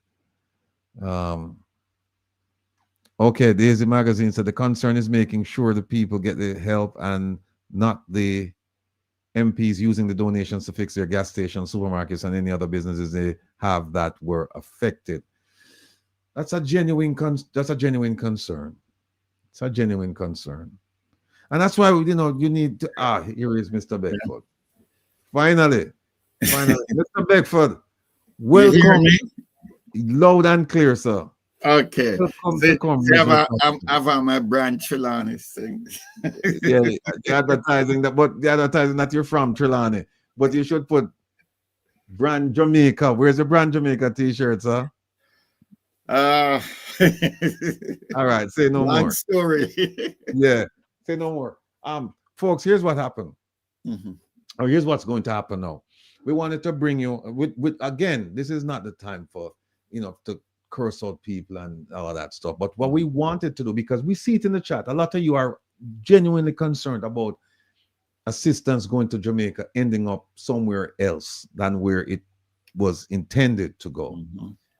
And we wanted to bring somebody with information regarding that incident. And the purpose of that is just to enlighten you so that we can all become stewards or at least overseers of the stewards, to watch the money to make sure that the money is spent where it should be spent. Because we don't want, a year from now, we have roads that haven't been fixed and we hear 750 million and whatever else we have, we say that money come and spend and done. And then we still see people asleep out, on the street side, and they don't have the basic necessities. We don't want that. We want the government to know that, listen, government, do whatever you're supposed to do, but just know that we're going to be watching just to make sure that the provisions, the assistance, that those things get to where they should go. We just want to make sure of that. Ellington, we should have diaspora monitoring the situation. I would love to monitor. I raise my hand. I'd love to be a monitor, but I don't think they'll want me.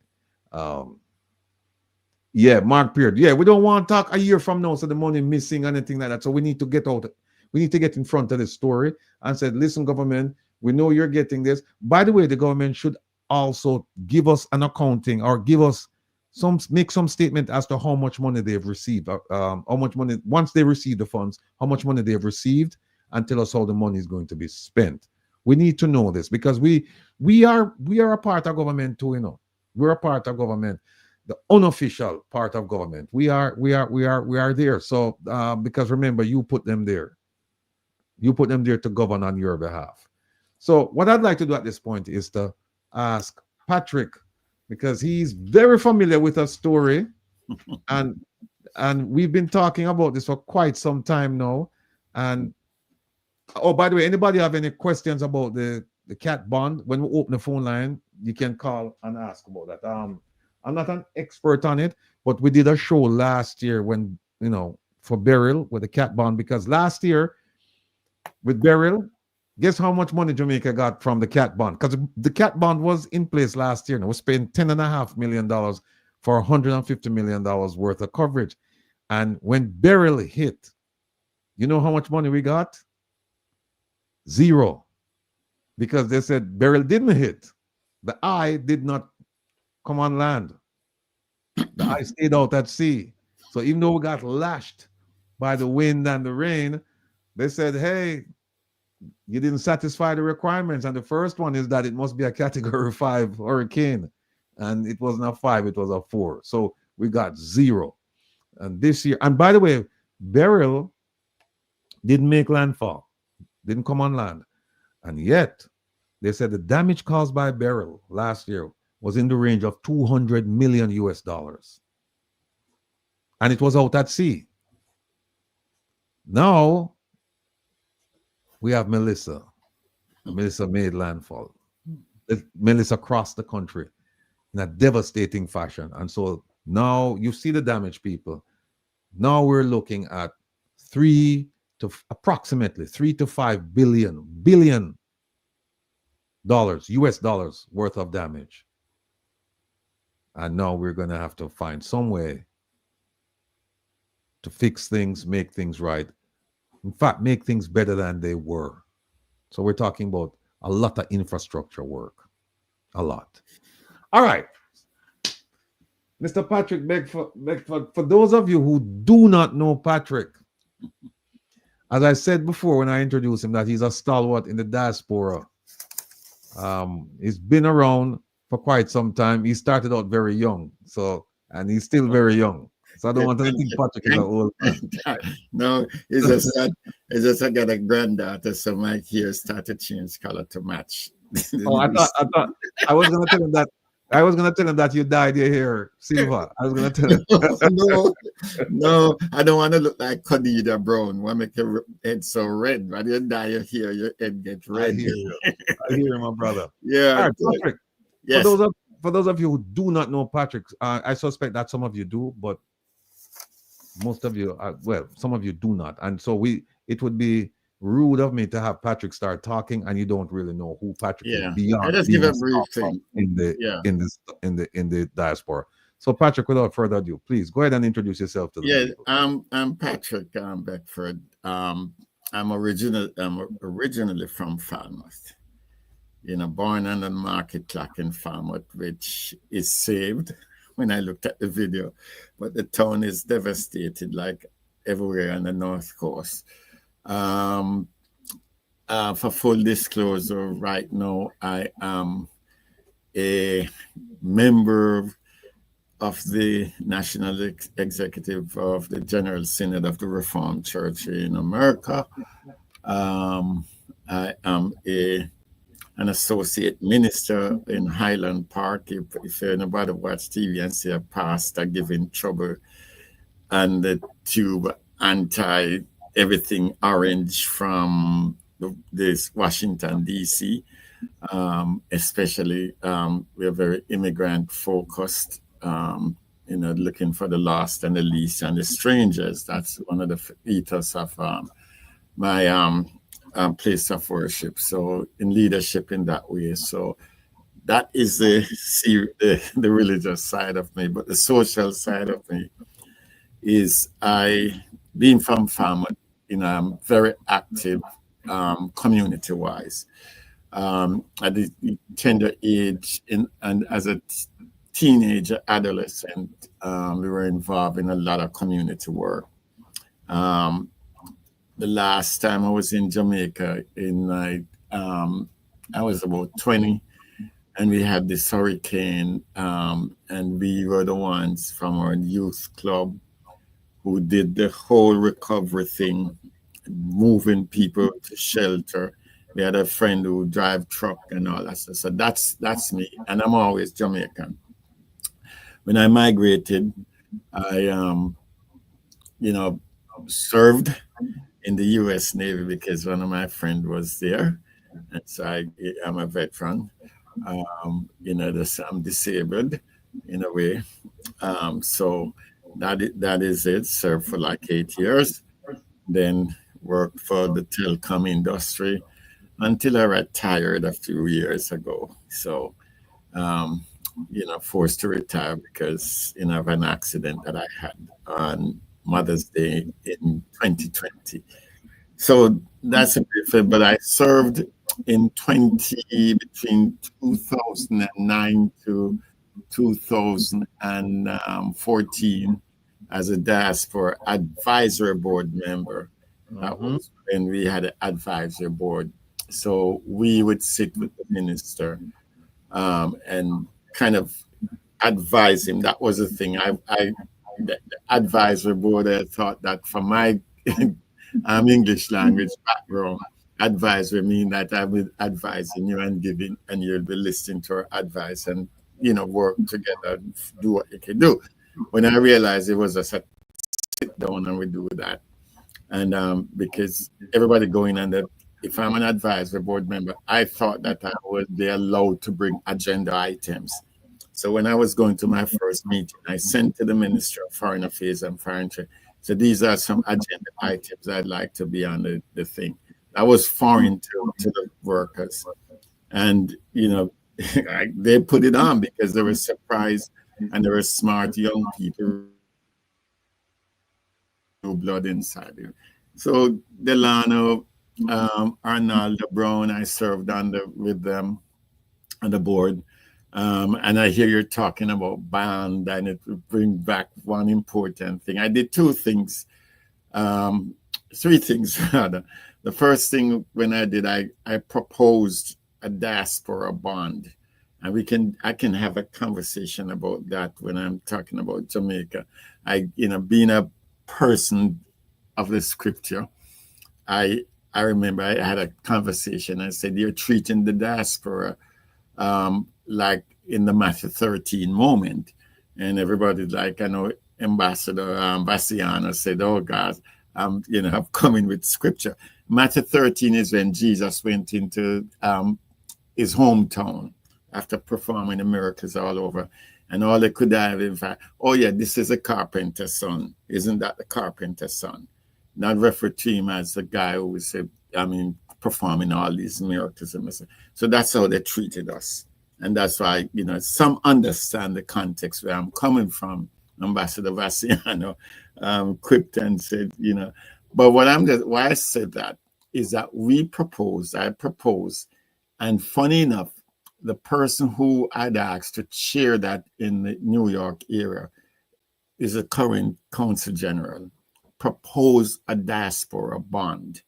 because I thought that these dinner dances was stupid, you know, and all that stuff, because at that point I was running Friends of Trelawney at one point and started a lot of things that people take for granted, like the annual picnic we have, and we have thousands of people, 10, 15,000 people of Trelawney people every Sunday before Memorial Day in the park in upstate New York. It's been going on. People from all over the world come for this.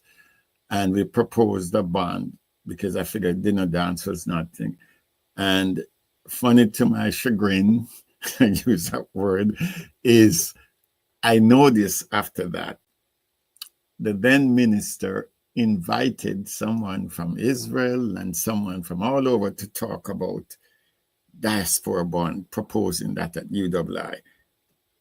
Meanwhile, presented to the then Minister of Foreign Affairs was a proposal from the diaspora movement to say, let's do a diaspora bond. Nobody was invited. I wasn't invited. Only when they came to the World Bank, somebody was saying I must come up there and talk to them in New York. I said, hell no, I'm not an afterthought.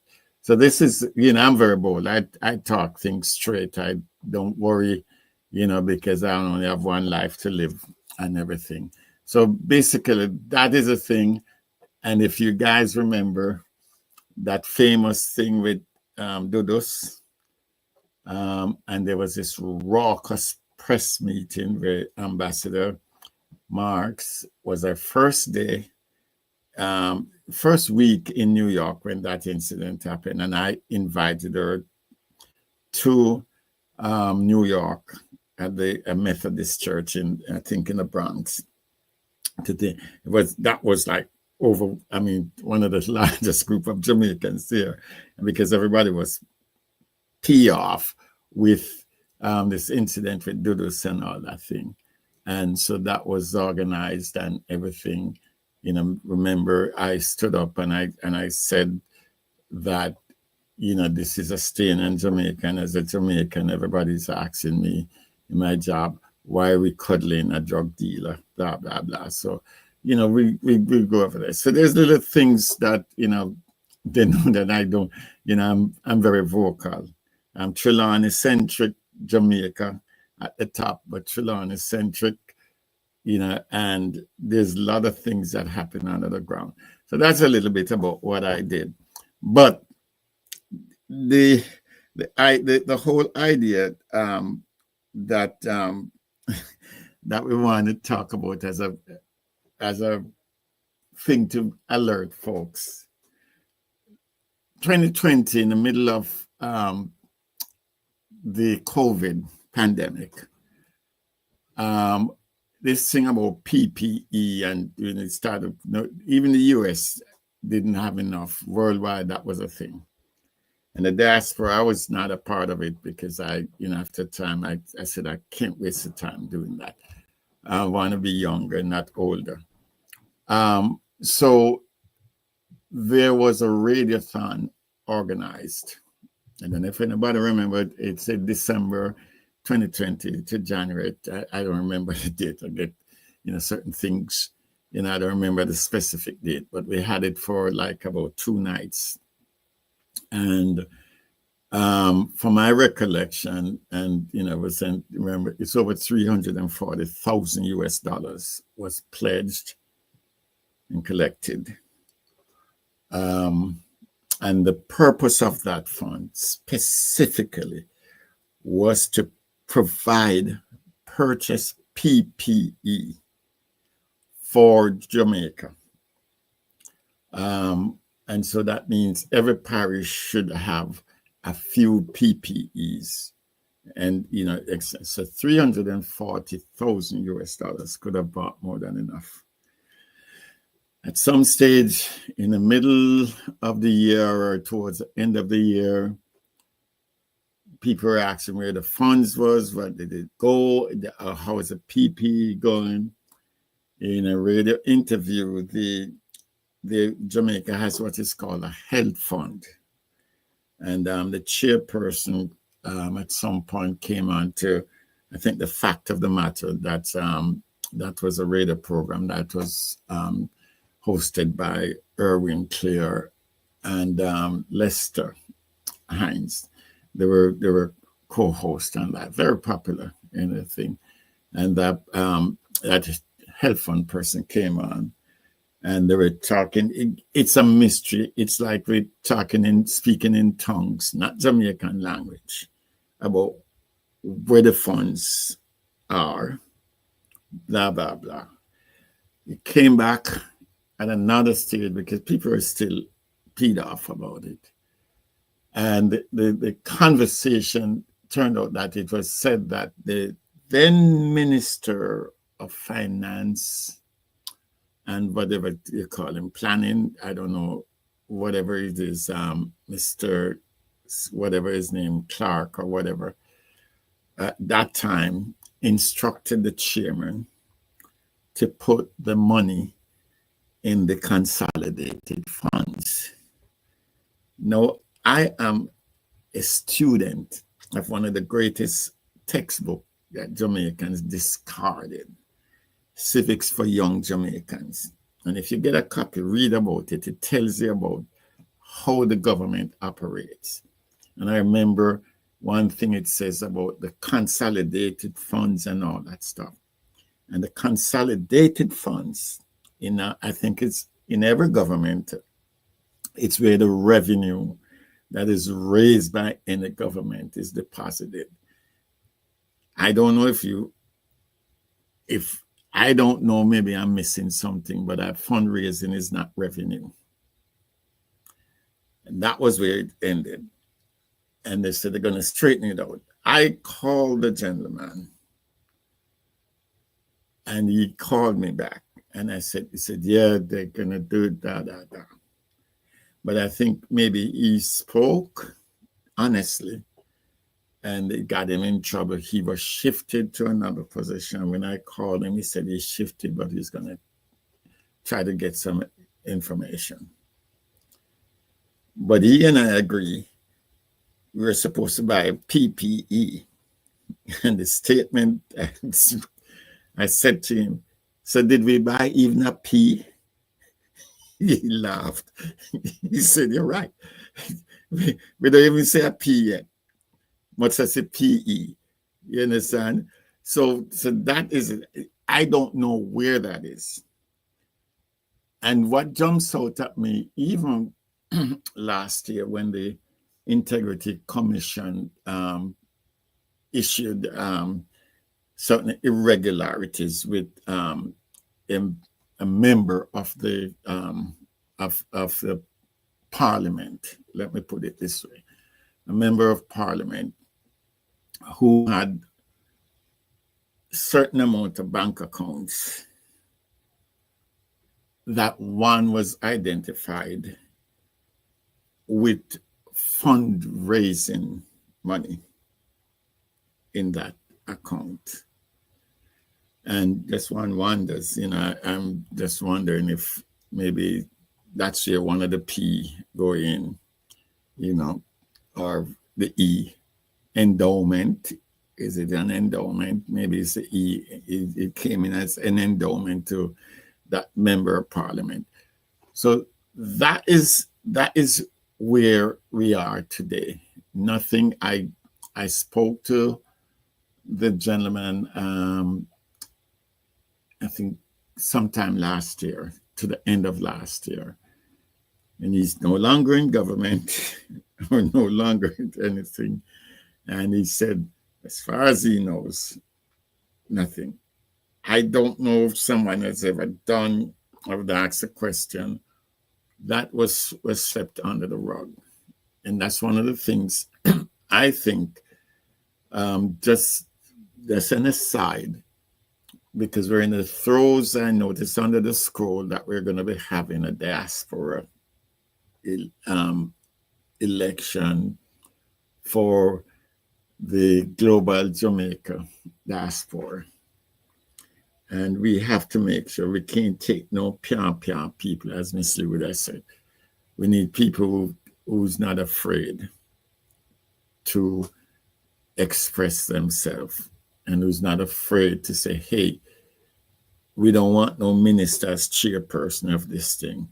The Diaspora is a diaspora purview. If the government wants to be a part of it, is on an ex officio part thing, with no vote, no control, no setting an agenda. It should be the diaspora's purview to set whatever agenda they want.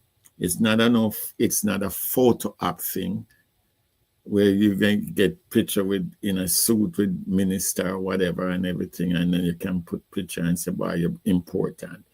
The importance of being a leader is that you genuinely believe in what you do and making a change, and that is what. If we weren't doing a lot of stuff, in a lot of ways, that Dudu's thing would have stayed.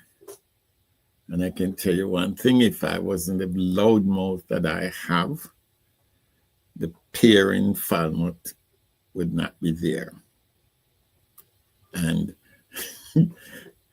certain people can, in high offices, knows that that is true, and many people understand. So you have to be true to what you want to do as a leader, you know, because you have to wear I'm going to wear that crown. But the thing that says uneasy lays ahead that wear the crown. And you have to, make sure that somebody wants to step up and do that. And that's what you're going to do. I love when people be confrontational. Hey, listen, mate, a person know that, them thing. So that's a little thing that, for me, with that regard. Rat, I can hear you. Your microphone more. Second. Yeah. You can hear me now, right? Yeah. Opal, please remove these here for me. The bottom right there. And then you can remove this one as well. Folks, here's another organization that you can actually send your donations to. And this one is a well-known one. It's called Jaja Foundation. And let me see if there's a website here for them. Oh, you can just Google Jaja Foundation, and they have a link where you can just click on it and you can donate to their Hurricane Melissa disaster relief. This is a well-known foundation, has done good things, is doing good things, and I'm sure will continue to do good things for the people of Jamaica. Is that in New York? Yeah, I believe it's out. Yeah, because I saw something of him in New York on the TV yesterday. They were interviewing him with that. It's coincidentally, just say one thing, Ratty. I forgot to mention, I had a meeting as a person on the national thing for the two things for the Reformed Church in America, as I emailed the General Secretary and said, because they've been sending me, hey, how is everything? How are you doing? How is your family? Blah, blah, blah. I said, it's a part of another family of mine. And we have a national, international person that looks at things, disaster and everything. So I'm in a conversation with him to see how we can partner with him with a mayor. I won't say her name yet, but a mayor in New Jersey, Jamaican descent, well known, that we are working to do collect stuff from New Jersey, and then we're going to go and coincidentally, I have a little side thing that I do, and the company that I'm doing it for is going to be getting the staff. They have like over 100+ nursing homes in 6 states, and the staff is going to collect necessary things that we need for Jamaica. I got the list from I think of the guys, whoever the department that does disaster preparedness, OPDM or whatever. So that's something that we could look forward additionally in New Jersey. It's not a competition, but we figured more or less if we could do something in New Jersey to do that. And we're gonna make sure we are involved. We're gonna make sure that goes directly to the communities that need it. So that's something, so, anybody wants to check me to see whatever we do. We get one person that township already has given us the keys for a closed warehouse to use it and store stuff.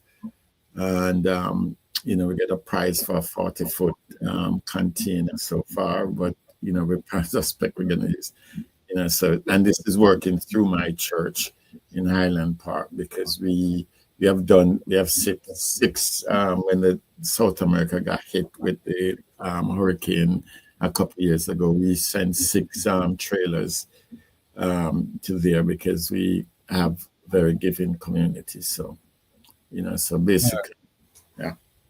This Jaja Foundation, and people tune in this Saturday, because this Saturday we're going to go over this again, and it's redundant. Go over it. We're gonna go over it, not go over it again. We're gonna go over it, and we're gonna have we're gonna show all of the charitable organizations, so the ones that we've gone through today. And this is one of them, Jaja. But I'm reading it here, and I find it quite interesting. I think it's a typo. It says the more aid we receive, the more aid we can provide. Now is the time for action. Our target is $50 million US. Mm-hmm. That must be a typo. I think it might be 50,000. Yeah, it says 50 million right there on this thing here. But anyway, we'll get to the bottom of this coming Saturday. No, what I wanted to do was, Patrick mentioned the diaspora and the upcoming election and the purpose of it. This, I need all of you to take a look at this. There is a diaspora election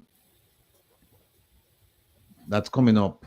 You see that the election is the 20th. The period is 20th of November through the 13th of December. So that's what, 23 days for you to metaphorically dip your finger in the ink, vote. But the registration period to vote is from the 15th of, it started the 15th of October, as well as nominations, and they will end, I think, on the 15th or the 16th of November. So we don't have a lot of time left. So I'm asking all of you to go, and you can just get onto this website right here, www.connectmeja.com. And I think we have, let me see, I think we have it up here. Hold on, let me see something. Is it this? Is it this? Hold on. No, that's not it. Hold on. No, that's the Lasco Chin Foundation, people. Don't forget that. I'm trying to find. Here it is. This is it. There it is. When you sign on to, what's it, Jamaica? What's it called? Connect, Jamaica Connect.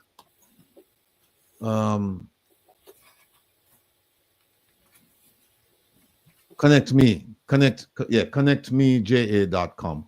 When you go to that website, you're gonna see this: voter registration, nominate, and then check your vote. Some of you have already gotten, they give you like a token and they said that you can vote, and some of you have tried voting, but you can't vote right now. Hello? Yo, Rattigan. Yes, good night, how are you? And same to you, good night. Boy, we can't even get to watch up on the YouTube. No, well, here we go. Hold on a second. We're in the middle of something. Can you call back? We're not open the phone line yet. We'll finish up something. Oh, okay. All right, cool. Let me just turn this off. We're not ready for open the phone line. Yeah. And so you go to voter registration, and then you go to nominate. Yeah, I am telling all of you, when you go there, I want to nominate me because I am officially declaring myself as a candidate. And Saturday we're going to get into why I believe that that you should vote for me and not others, particularly the person who's leading the group right now. And I'm going to show you a document come this Saturday. I have the document now, but I'm going to show you the document this Saturday. And you're going to cringe when I show you this document. When you read it with me and see what our representative is doing to herself and to our community. How she has relegated herself to being a peon, a gopher, a subordinate. You will, when you read this document, you will see, and when I show you the terms of reference, and by the way, and I had to straighten out a JLP friend of mine, very dear friend of mine, because he was under the impression, Patrick, that there was only one terms of reference, and I had to correct him and said to him, no, there are two. There are two terms of reference, and I told him what the difference is. The difference is between the first and the second one. And when I go through this document with you people, and I show you the document coming from our representative, you will understand that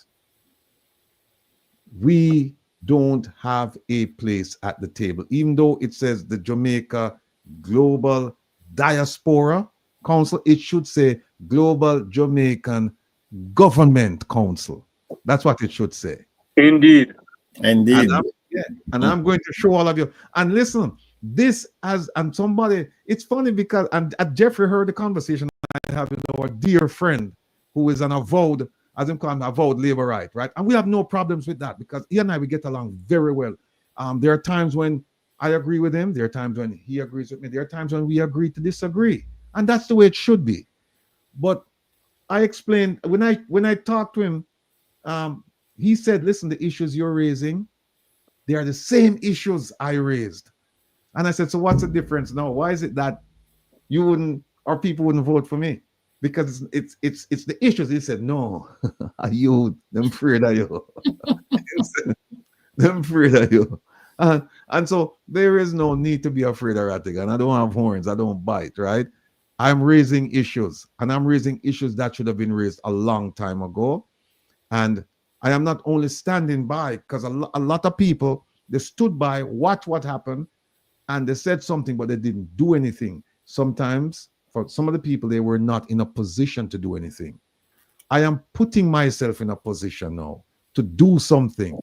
And when I show you how lopsided this thing is, this agreement, it doesn't matter what you think about me on a personal level, but on a practical level, you will have no choice but to agree with me and vote for me. You will have, and even if you go and you vote against me, believe me, your conscience is going to kill you. Because when I show you the things, you're going to say, but this are going all along, and we never know. And you will see. So stay tuned for that. But here's what you have to do on starting now. And then on Saturday, what we're going to do is only 20%. OT just did a poll. Only 20% of you here right now. She's telling me only 20% registered. I need you to go and register. What we're going to do on Saturday, we're going to open this up and we're going to go down the requirements and we're going to show you.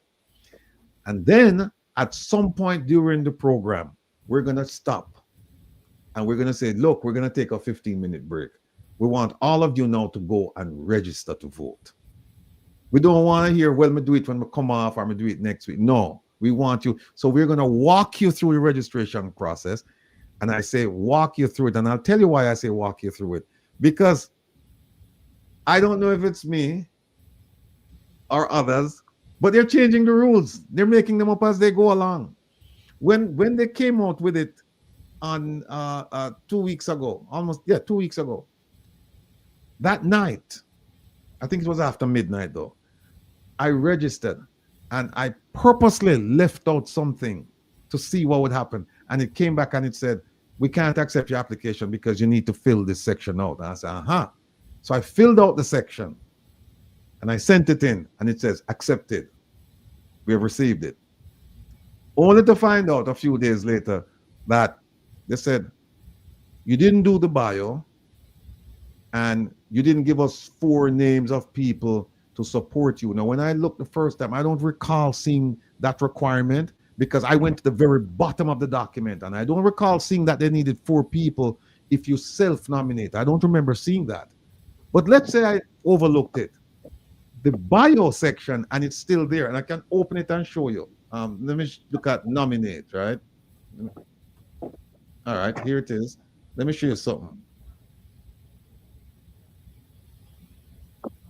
See, now it said provide 4. Look at this. They're changing it as things go along. It gone back to 4 now? It gone back. Last night it was at 5. Because when I tried to nominate myself, it was at 5. It said 5. First of all, I didn't see any. Then it said 4. Last night it said 5.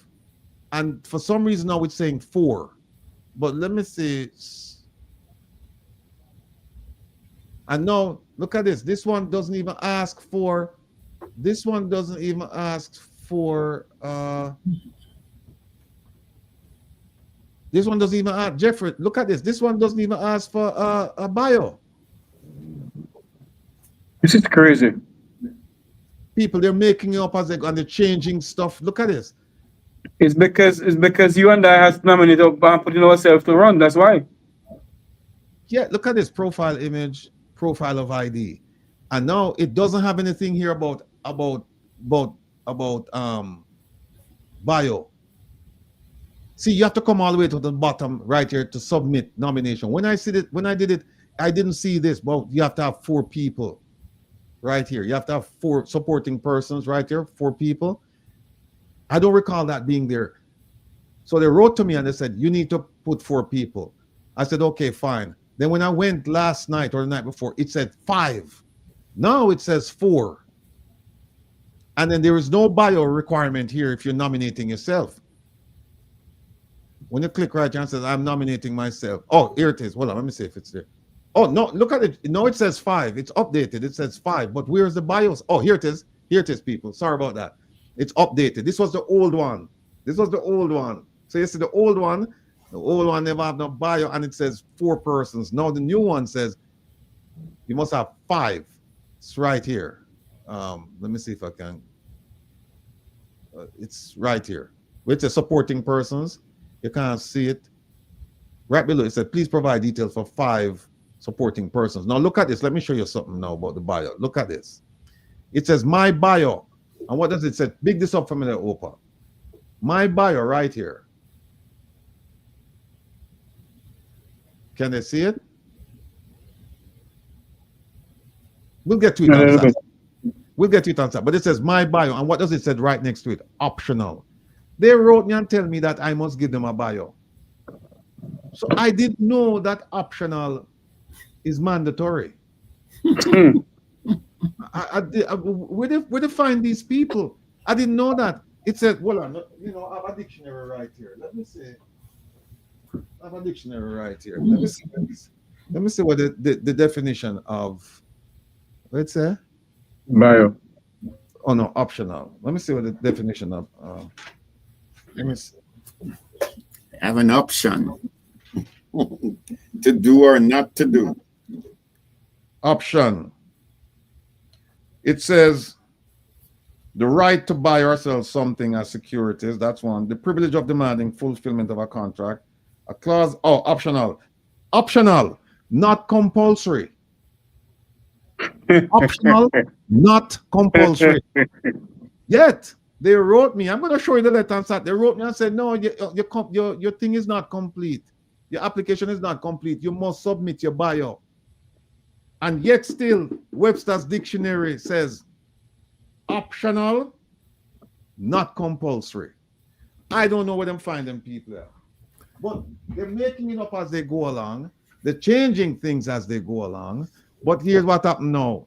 Them a go tired facing me face. Because here's what people. All of you going nominate me now. And I am going to nominate myself. So them have forgot reject my nomination and all on the nomination for me not running at this thing up. Them going to forgot do that. And by the way, people, I checked, and Patrick, you can help me out with this. I checked the terms of reference, both editions.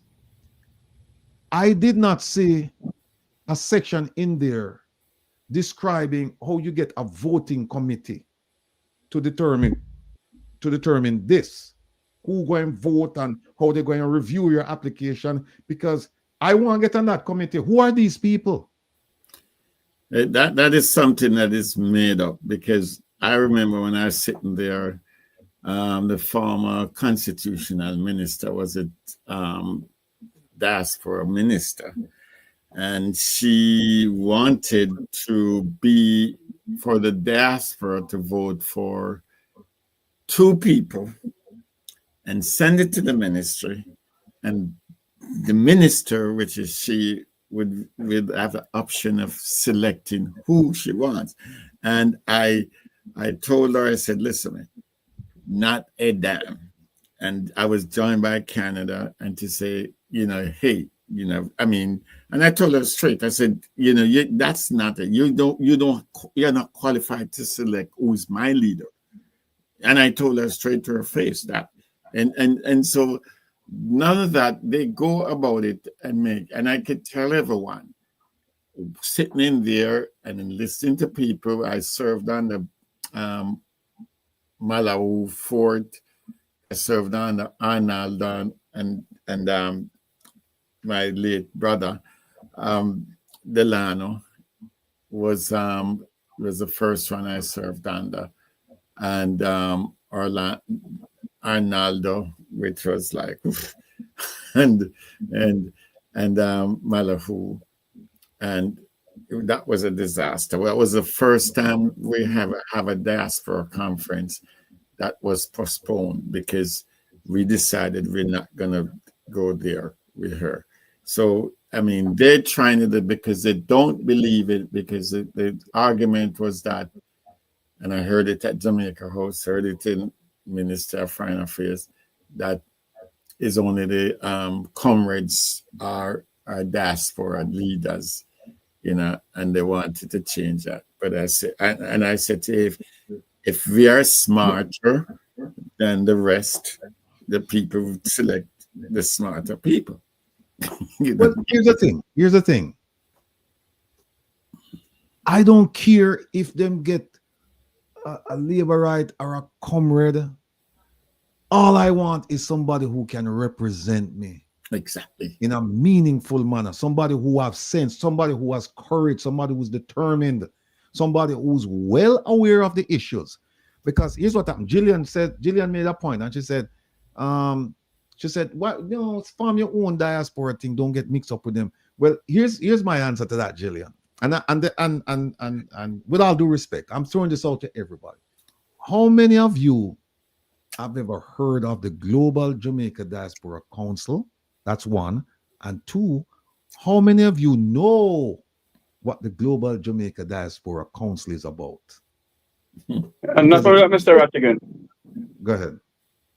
Sorry, not only that. How many of them know their representative? That's another point. How many of you know that if you live in America, you have a representative, whether you know or not, whether you voted or not, you have a representative for the Northeast, you have a representative for the South, and you have a representative for the West. Yeah, Midwest. Where you live in America, you have somebody representing you. So the question now is, do you know who's representing you? And another question is, do you know what kind of representation they're providing for you? And you need to know, because guess what? This is something that could affect you. Yeah. You need to know. And when last time I ever called you and said, I'm going to the next global diaspora meeting is like December 6th.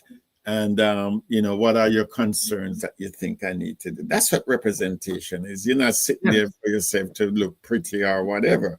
Is that you're going there because I'm representing, and if you look in your Oxford, representing what it means, so and that's why I said a lot of this is just cocktail. One of the yes, it's to rub elbows, rub shoulders with the people, and then come back and give the impression that they're doing something, but they're not doing anything. Because I have yet to see something coming out. There was a Global Diaspora Council conference in June of this year, and I believe it was in Philadelphia. How many of you knew about this?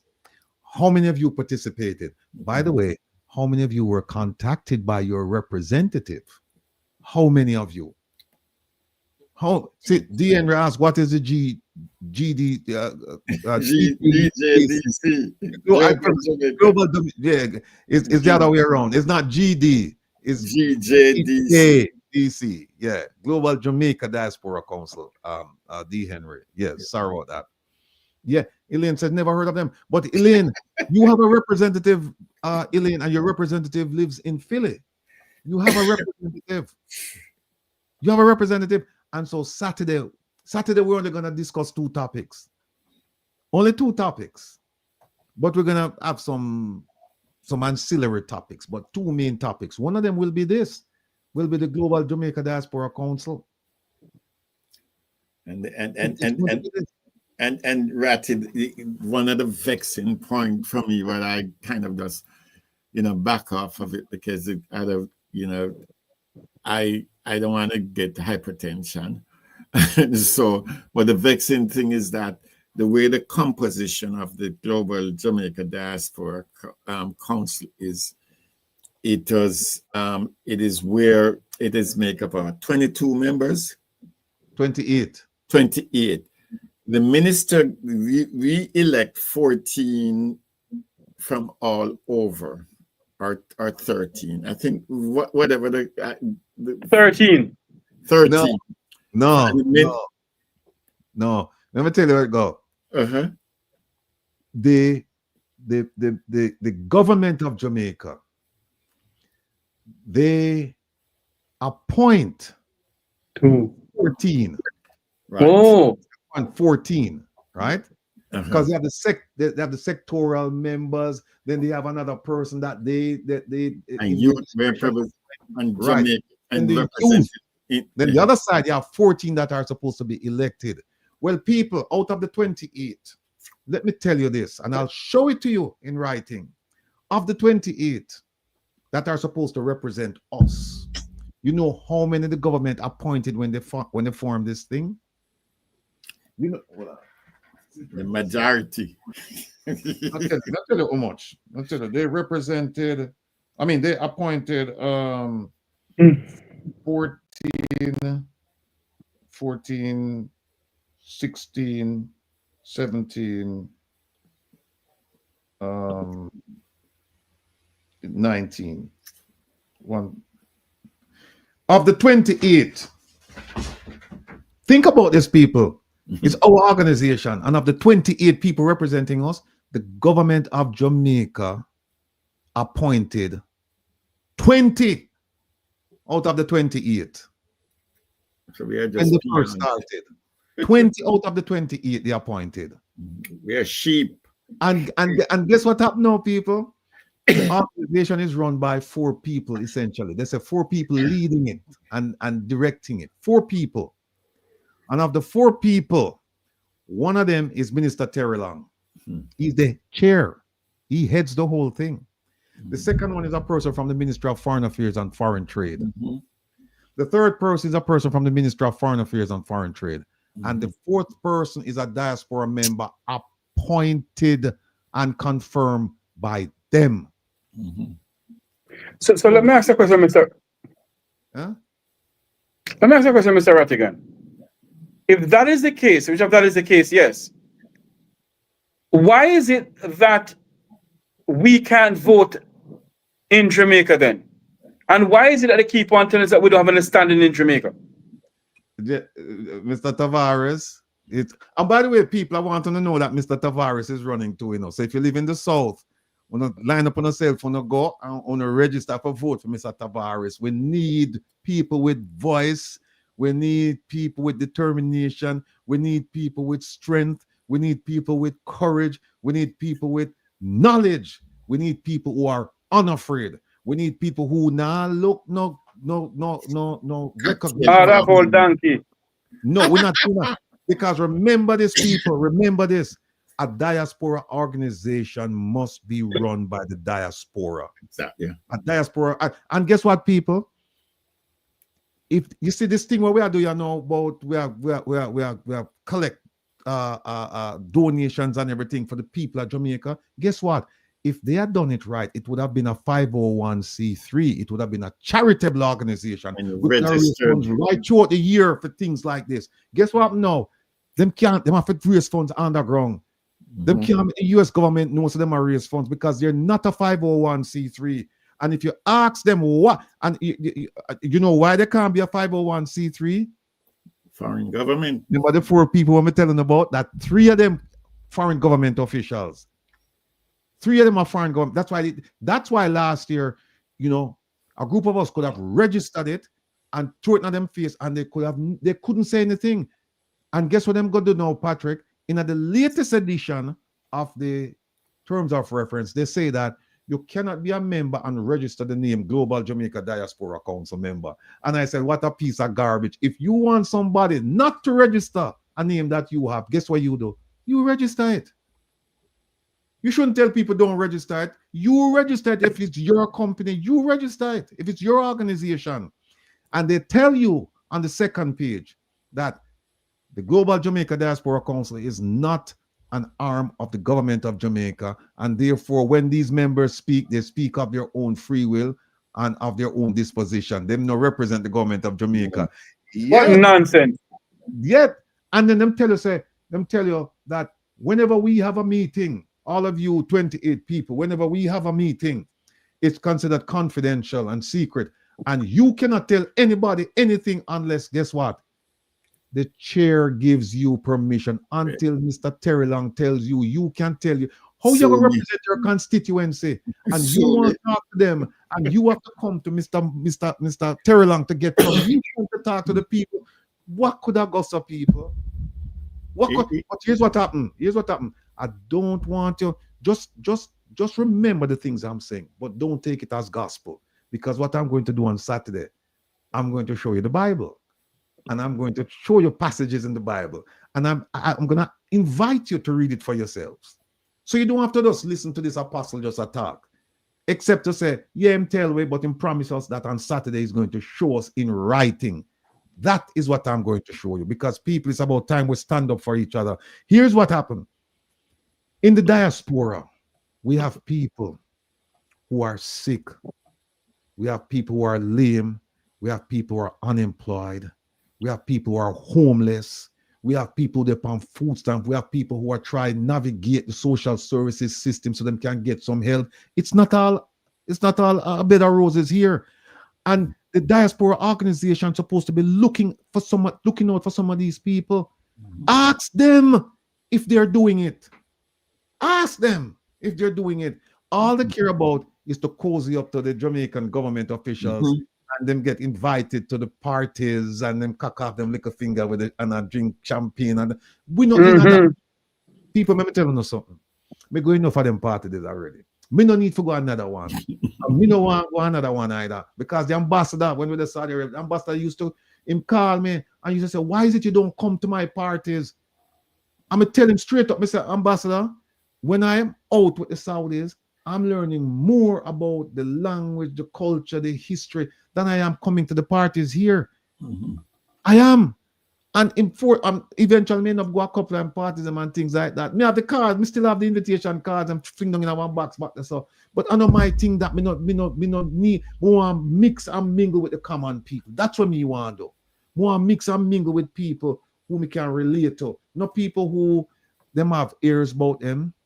Them go on like them like you, but them not like you. Them chat bad about you, them can't wait for you. Them chat about you.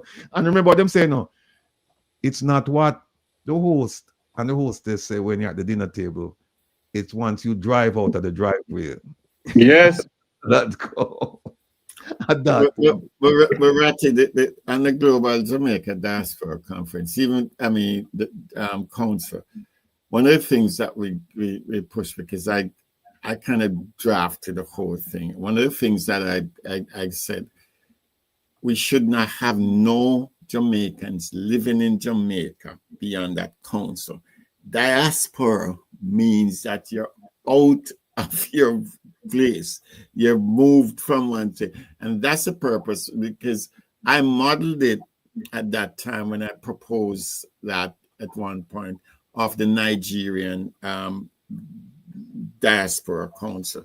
It operates independently in either where the diaspora members decide. Their conferences are not held in Nigeria. For example, they might decide, okay, we want to have the next conference in England, we want the next in Canada, want to have it in DC or wherever. This is it. The government now, since they want to partner with us, not we partnering with them, they are partnering with us. You understand? Yeah, go ahead. So let me ask a question. At no time at all, no conference had never held in the United States or Canada, always in Jamaica? No, the biennial. Biennial, but by the terms of reference, which GJDC has in it to the transfer that to it, is that the local, the state, the country diaspora should have in the off year their conference, which I hosted it under my thing, one in Boston, one in Connecticut, and one in Newark. I did 3 in my time because me alone can't do anything. I want to hear what the people said, so I go back and So let me ask a question again. This question you're going to ask now. In all of this, I'm running for the South, consists of Florida, help me out, Ratty. Florida, Georgia, North Carolina, South Carolina, Alabama, Mississippi, Louisiana. I think it's Louisiana. Yeah. Okay. I'm running for all of that states. Yeah. When I win, God help me, I win, become whatever, does the government of Jamaica give me a stipend? Drink. Send me one of the drink here, drink. people, Jeffrey Tavares just raised a very significant point, because guess what? In the terms of reference, it says everything is volunteer and you have to pay for it out of your pocket. You have to pay. Hold on, Mr. Rattigan. So tell me something now. If I won and I pay for it out of my pocket, why am I answering to Minister Terrell? Exactly. And that's another reason is this. That's why it should have been a 501c3, so that when you travel for business, you pay your expenses. You don't get a salary, but if you have to go to a conference or you have to go here or go there, then they pay for your expenses. They pay for your travel and your food and your accommodations, and that's it.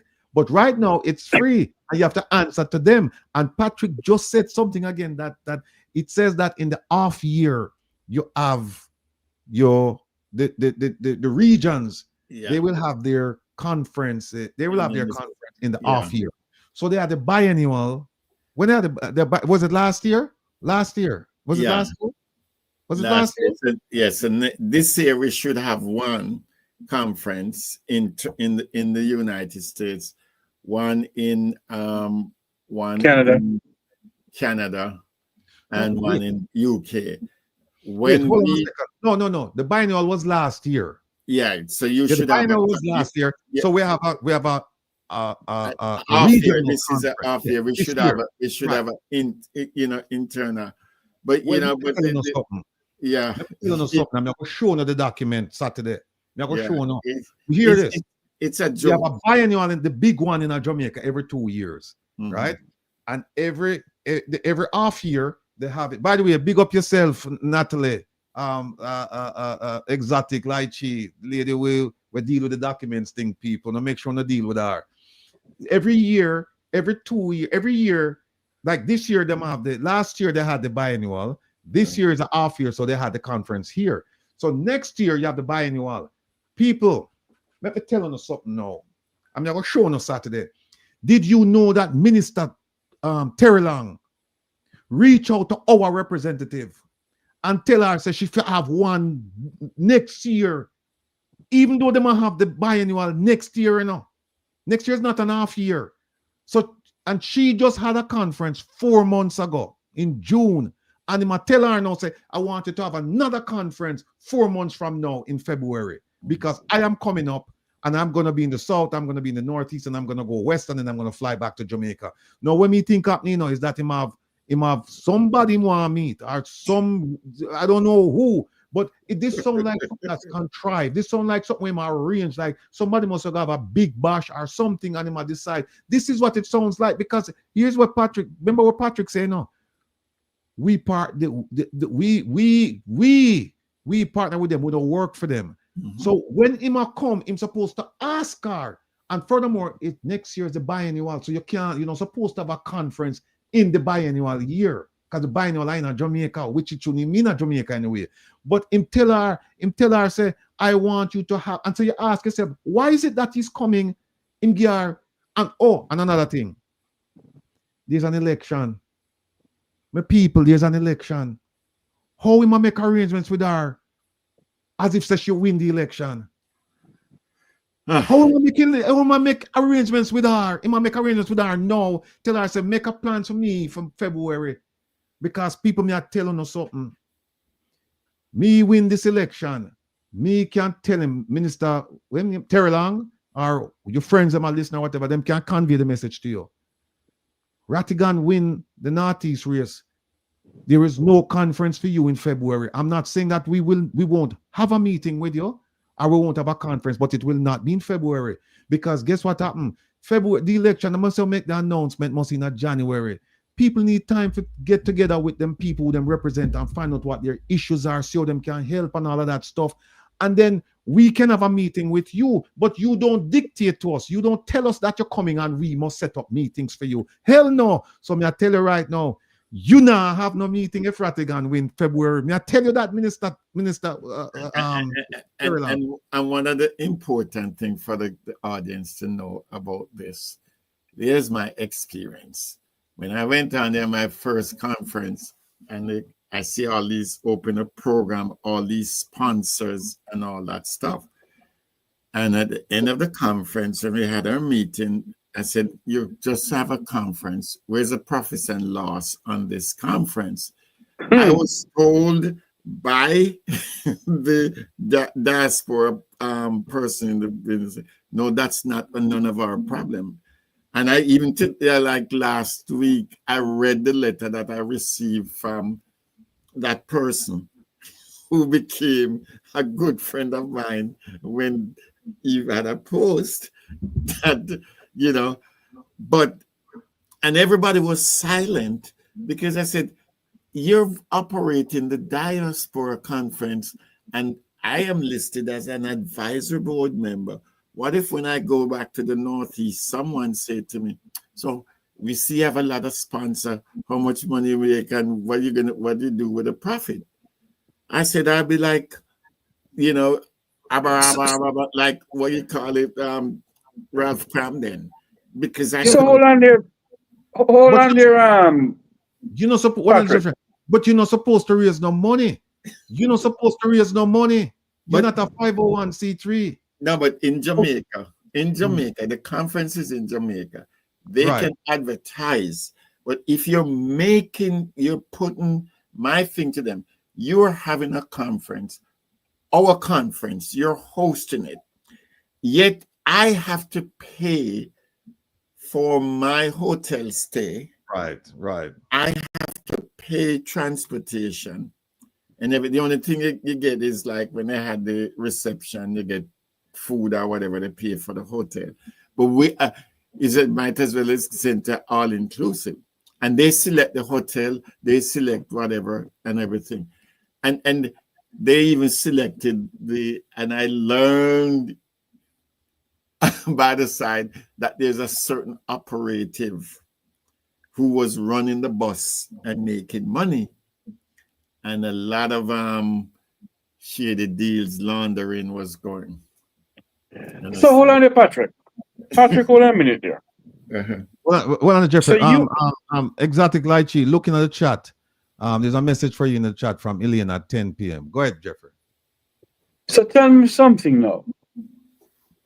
This diaspora thing here that is going on, and all of these people of the Vumva on the Vumva V, who put up themselves to run and win or whatever.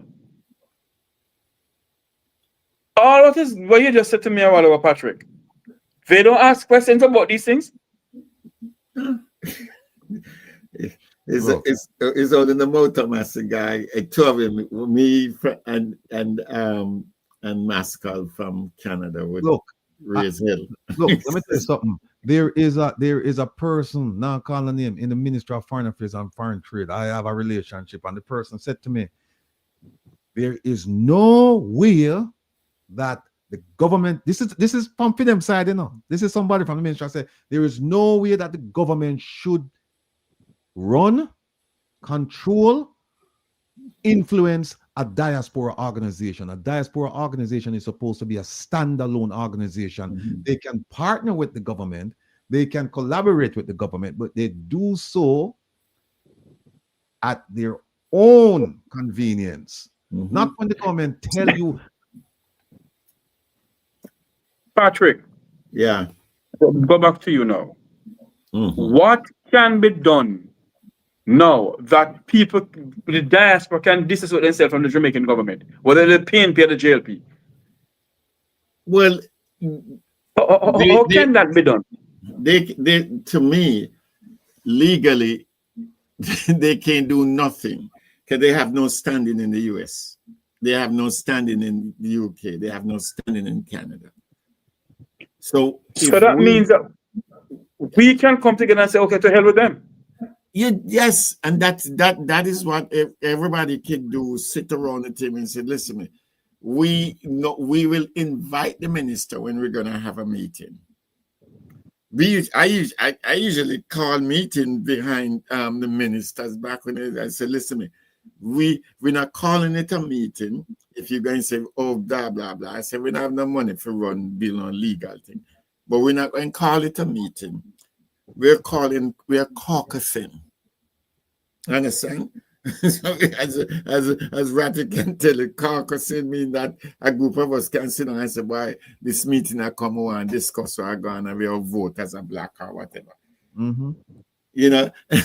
So the thing is that when I've been in organization from the age at 14, and I know organization run because we were very strict with the Robert rules of and all this mechanism, and we have to act. And we were smart kids going to high school, and some go college, and we have to act smart. And this is the thing is that, as Ratty said, is that the clinking of glass and champagne and the photograph taken and you dress up in a jacket and you sit beside minister and all this. Because you want out of old donkey, yes. Me don't like take picture. Hold on there. But I want to say this, Mr. Rattigan. I just want to let the people know. I am running for the South. Go and nominate me. Nominate me, please, because I am running for the South. I wanted to sit on this, on the Global Jamaican Diaspora Council. I want to sit on it because the fact of the matter is, if we don't have any standing in Jamaica, I do not see the sense of any government at all dictating to us what to do or not to do. But the thing about it is that they know that they should not control the diaspora, and that's why they can't register it. So what they do, they have this loosey-goosey type of arrangement where they said, well, it's not an arm of the government, but we are going to run it. It's not an arm of the government, but we're going to run it. We're going to select people. We're going to tell you what you need to do for the national. It's the national priorities for Jamaica. And I'm saying, wait a minute. I don't see anything wrong with that, except that you shouldn't be on it. And then the other thing is that what about the people in the diaspora who need help? What, you know, I've gotten calls from people. I've tried to help people who Jamaicans who live in a shelter. Yes. Who get kicked out of them apartment and them want to find out how them can go landlord tenant court and execute a stay. I've had people so them need like a medical attention. I've had people so them need like a food stamp and them don't know how to navigate the system to get the assistance what them need, because people in a need. I mean, it's not a bed of roses.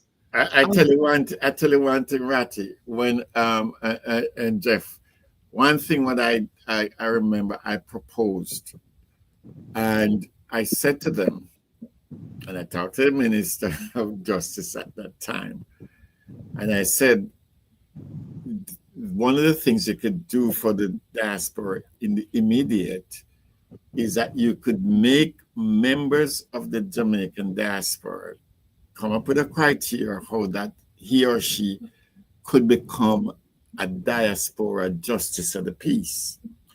Oh no, but we cannot because of law. And I said to that minister, I said, but aren't you a member of parliament? Yes. I said, what is the role of parliament? I said, one of the first, you enact laws and everything. And I gave the rationale. I said, listen, I've spoken to people all over. As a notary public, at that time in New Jersey, if I notarize something for a person, they have to go to my county office to get to verify that I'm a notary and get it stamped that they send it, I'm a notary. I said, because Jamaicans, you're saying it, this is a simple thing. You're saving the Jamaican people money, because a person in Florida and Fort Lauderdale have to drive to Kissimmee to get that, notarization of your notary to say, yes, you're an authorized notary. You understand? Simple thing. And they look at it and they figure, oh, but we're, because what is that? But you're serving. Because I'm, as a notary, I'm serving a lot of people, I know the laws, I can help them to navigate certain things, know where to do things, because I don't come here to sit down and go work and come back and go party. I'm a community person, and that is what you should have, not about me. You understand? So these are simple things that, we have to look at in the context of everything. Let me just say this, that if the Jamaican government needs representatives in America, it has its fair share. It has an ambassador and it has consuls general. Right. Honorary. Them have honorary. In Philadelphia, honorary. Them have one in Houston. Them have one in, I think, LA. Them have one in Atlanta. Them have them all over the place. Yeah. Right? Well, why is it down them are going to come and take this organization now and say, we want to know to be our eyes and ears? And in fact, them all tell them, say they must collect information from the diaspora members, them, They must tell us, say they must collect information from, What information? We are information they want to collect from. Yeah, it's in the terms of reference. It's in the terms of reference. I will show you all of that. Oh, by the way, people, the phone line is open. Patrick is here, Jeffrey is here, I'm here. The number again, the number is 667-369-8569. 667-369-8569. Call, because we don't have much longer left before we have to close up shop. And we want to hear from you. Sorry we went on so long. I know, hope I'll big up yourself. Hope I'll she keep on send me a message, say, hey, you need to open the phone line. So the phone line is open right now. It's open, and we expect to hear from our people, because we know that there must be questions. Ask us anything. You can ask us about the hurricane, the cat bond, the donations, assistance, organizations. You can ask us about the Global Jamaica Diaspora Council, the terms of reference, you can ask us anything you want to ask us. The line is open. Call us now. The number is 667-369. Say no more. Caller, good night. Welcome to Come Reason with Rattigan. Where are you calling from? Good night, everyone. Philadelphia. Miss Philly, go ahead. The floor is yours. Yes, good night, everybody. Good night. Mr. Rattigan, yes,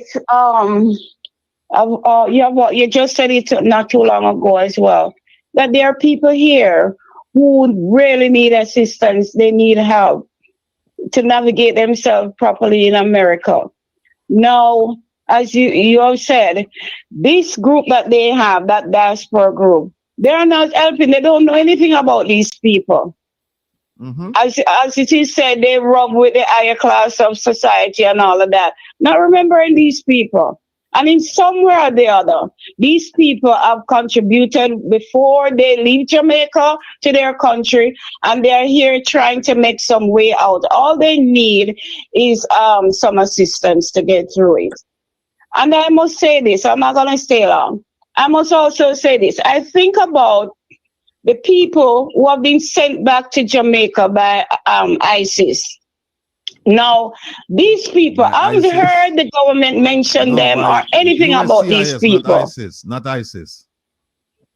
USCIS. Okay, all right. Thank you for the correction. It's not even USCIS, it's ICE. ICE. I just said ICE. I thought it said ISIS. Sorry. Yeah. No. Oh, sorry. ICE. Pardon me. Pardon me, sorry. Yes, ICE. No, I haven't heard anything about these people. These people are just brushed aside, and I can imagine in myself that these people had money, some of them in SSL that was taken. Now they are down in Jamaica. How are they managing? I haven't heard anything about them.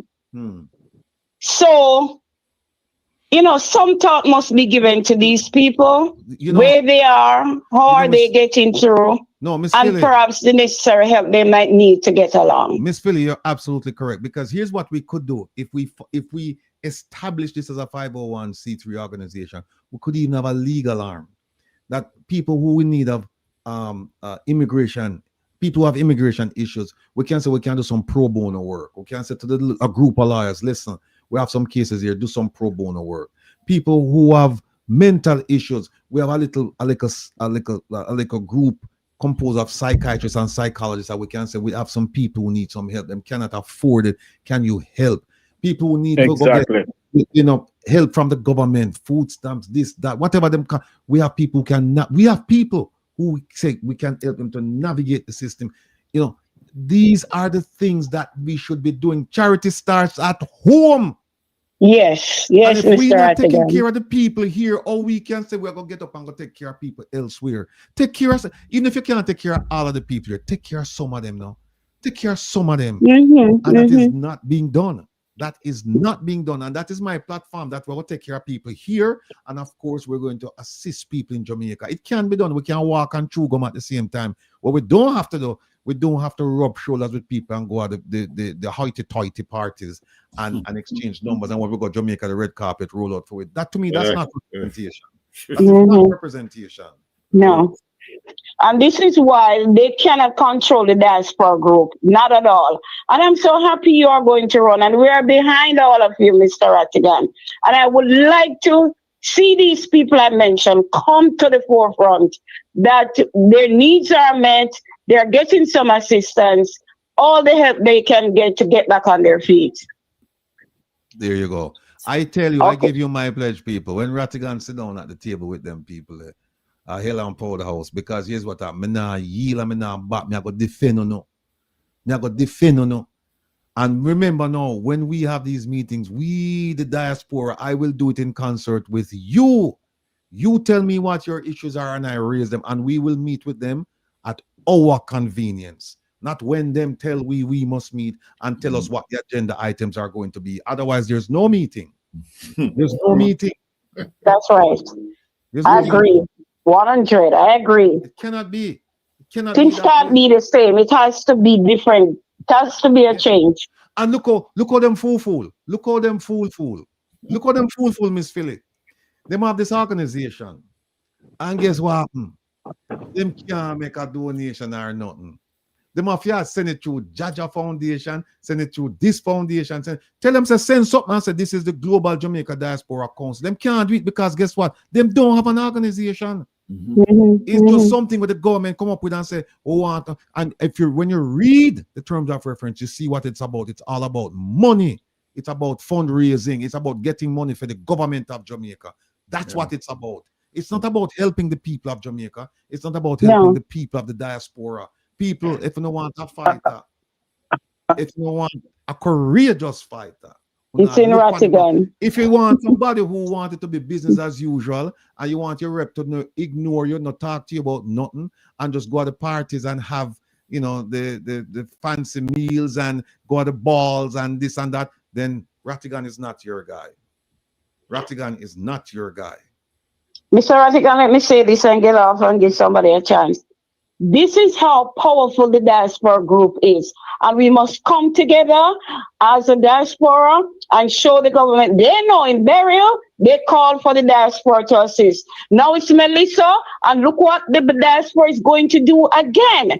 We are a powerful group of people, and we are going to do what we have to do and keep it together and stay together. Thank you, Miss Philly. Okay. All right. I'm telling you something. If you don't think, say, them people where around, if you don't think them like, you know, Beenie Man sing one song, you know, me know say they don't like way, right? Them know like me hear the conversations and where some of them have, them not think nothing about the diaspora except when they need a little change. Except when they need a little help from overseas, then they will come and say, boy, diaspora, we're all one and we should band together because we're a resilient group of Jamaicans, no matter where you are.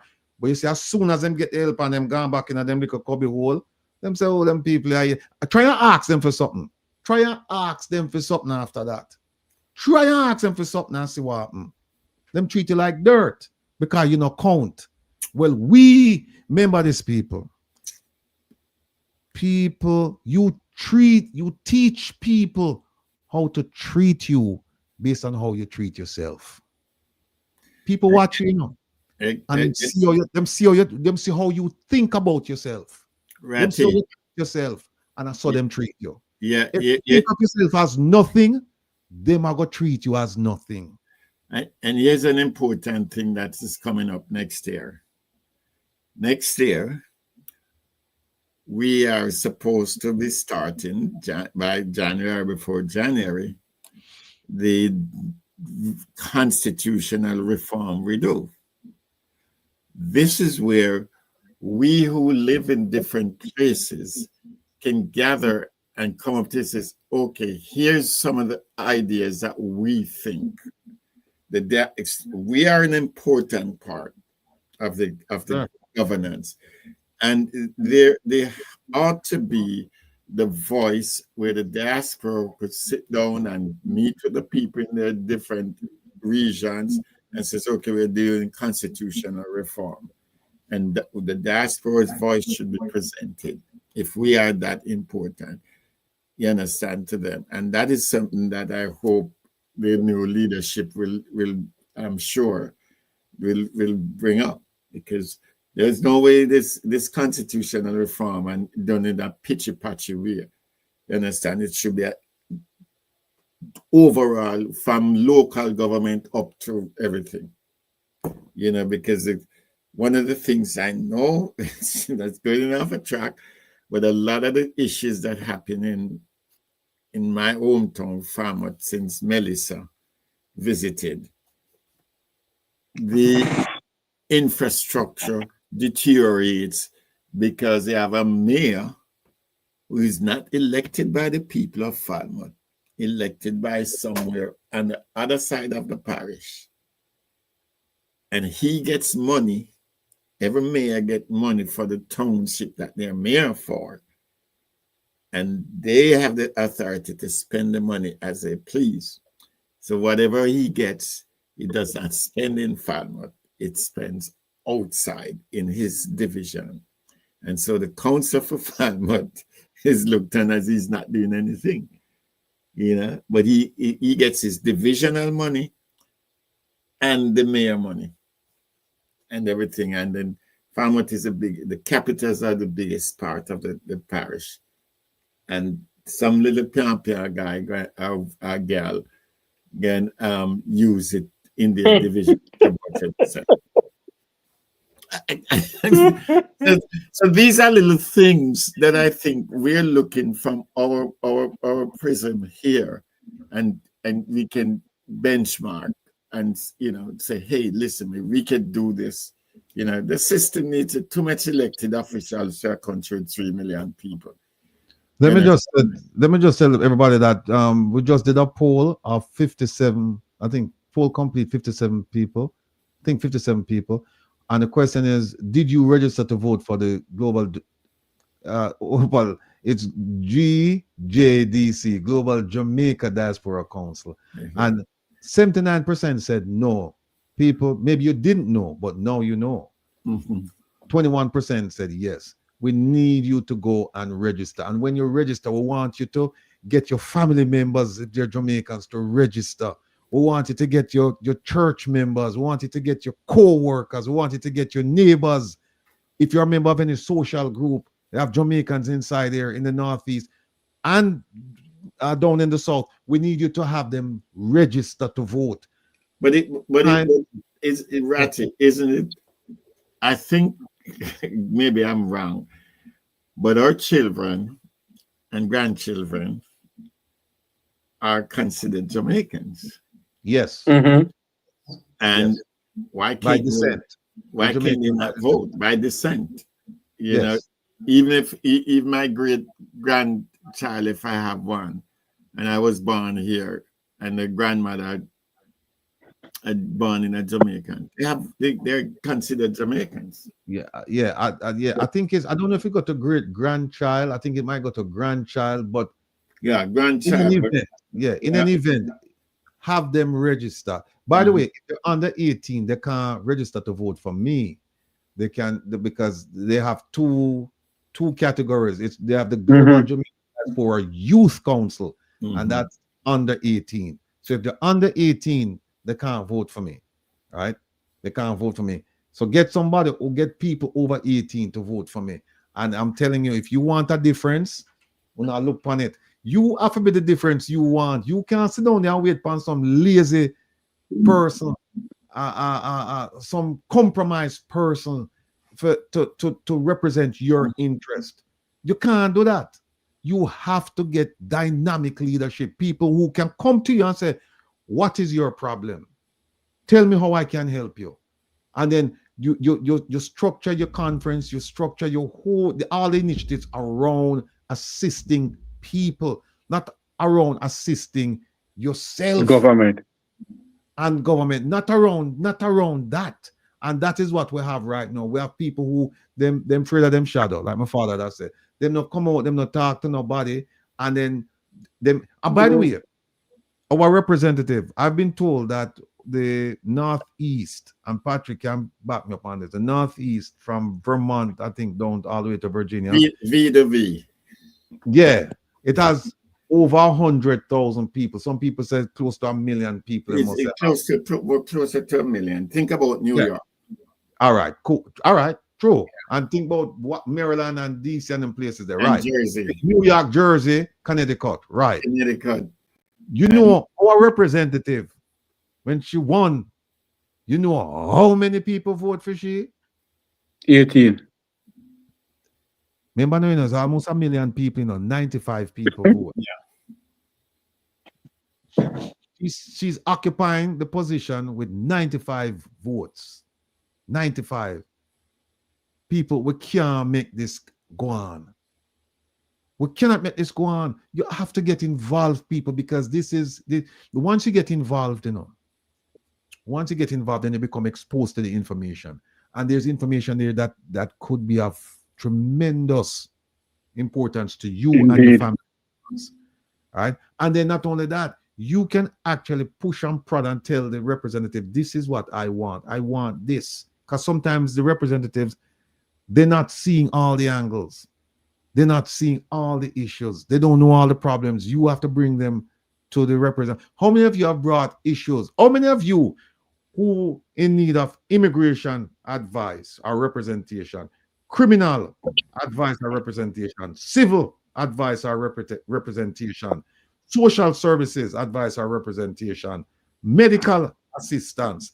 What else we have done here? Even a referral for employment. How many of you landlord tenant issues, big issues? How many of you have them problems there, and you have gone to your representative in the Northeast and said, "Listen, I have this problem. I need some help. Can you help me?" How many of you have done that? How many of you have done that? Stacey, go to back. I cannot vote. No, you can't vote yet, Stacey. You can register. The voting doesn't start until November. Sita. I'm not sure something. See, November 20th. So even though they give you a token and say you can use this to vote, you can't vote. The voting period doesn't start until the 20th of November. Right now, you can register to vote and you can nominate somebody, including yourself. Including yourself. But that's where we are with it. For people, the phone line open, you know. This are for only, you know, this is a part of representation, you know. We'll open the phone line. Go ahead. Mr. Rattigan, just want to let everybody know also, you can go and register to vote for me, because I'm running in the election too. And I want you to know that I think the time has come for a voice of reasoning within the South, a voice of the people who needs someone to speak for them. Because at the end of the day, we cannot and we must not have a government who are all for themselves and believe that they can come and dictate us over here. It can't work.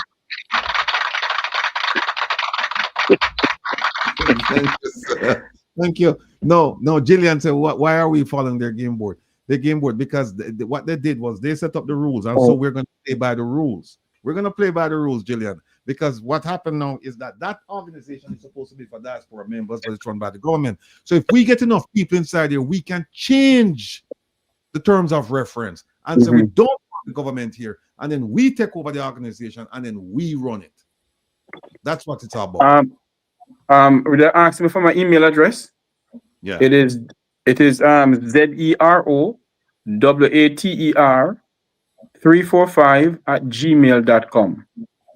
zerowater345@gmail.com. So ZERO, and is that then I said Z up here, ZEROWATER345@gmail.com. Yeah, Jillian, and you just made the point.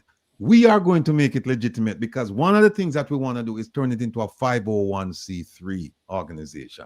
And once you do that, you're legit. Now you can go out and you can raise funds on a regular basis, so that when something like this happens in Jamaica, we already have some money we can send, or we can buy goods, or whatever it is, pay for services. We can do that. But it's not even legitimate right now. And so we want to make it legitimate. And guess what happened, Jillian? Them can't stop us. If we get the numbers inside here, and I'm telling you, I get inside here, I'm looking to see who would support the idea of the government running it, because guess what happened? I come tell you now who these people are. Them now go vote in a secret and get away with it. I go come tell you, say this I want over here. So him now vote for to get no services. Him vote for the Jamaican government run the thing. And if me get inside there, guess what happen? As me sit down here, so me a file lawsuit, but I'm going to notify the government, because guess what happened? There are people in there, they're supposed to register as agents of a foreign power. If you make it a 501c3 and it's separate and apart, you don't have that problem. You don't have that problem, because now you're looking about people in the diaspora, and you can do some things with the government, but that is what them need for do. So dynamic leadership here. And like I say again, if you're looking for somebody who will continue what is going on, then I am not that person. I'm not that person. It's that simple. The people, the phone line open, you know. The phone line open. That's it, Jillian. That's it. You're right on the money. Rewrite the policy. So you go in and guess what? The diaspora policy, we don't have to reinvent the wheel. We just have to put on some better tires on the wheel. That's all we have to do. Just put some better tires. All we have to do is just rework, just wordsmith the documents so that it says that the Diaspora, Global Jamaica Diaspora Council is a standalone organization run by diaspora members. And we have a plan as to how it should be run, because we believe that every diaspora region have them own I was going to say quirkiness, but they have their own way of doing things. They have their own issues. So what would happen in the Northeast is not necessarily the same thing happening to the people in the UK or the people up in Canada. So then you would have autonomy. To some degree, you have autonomy that you can run that thing, and then we'll come together under a national umbrella. But it won't be the government. It will not be the government. It cannot be the government, people. And so much I want to fight against. I tell me, fight against the government hold them accountable, and then we are going to continue with this to make the government run the show. Come on, people. Come on. We have 267 devices locked down right now, and we're not getting any calls. So pretty soon we're going to shut this thing down. Patrick, you have anything you want to say? By the way, it shows how what's going on in Jamaica is a testament, is evidence that we are a fragile country. We have become dependent on two main things: remittances and tourism. Right? When you say want to tourism, when you say want to tourism, no. So now all of you used to cost the diaspora and say them we don't want them to do this and them not to do that. Here we are, and we're not going to turn our backs. We're not. We're going to help. Call a good night. Welcome to Comrades, Miss Rattigan. Where are you calling from? Hi, Mr. Rattigan, somewhere along the eastern seaboard. How are you, sir? Doing well. My fellow Maryland, pick up yourself. All right now. Mr. Tavares, good night. Good night to you, my dear. How are you doing? Oh, wow. Very well. And Mr. Beckford?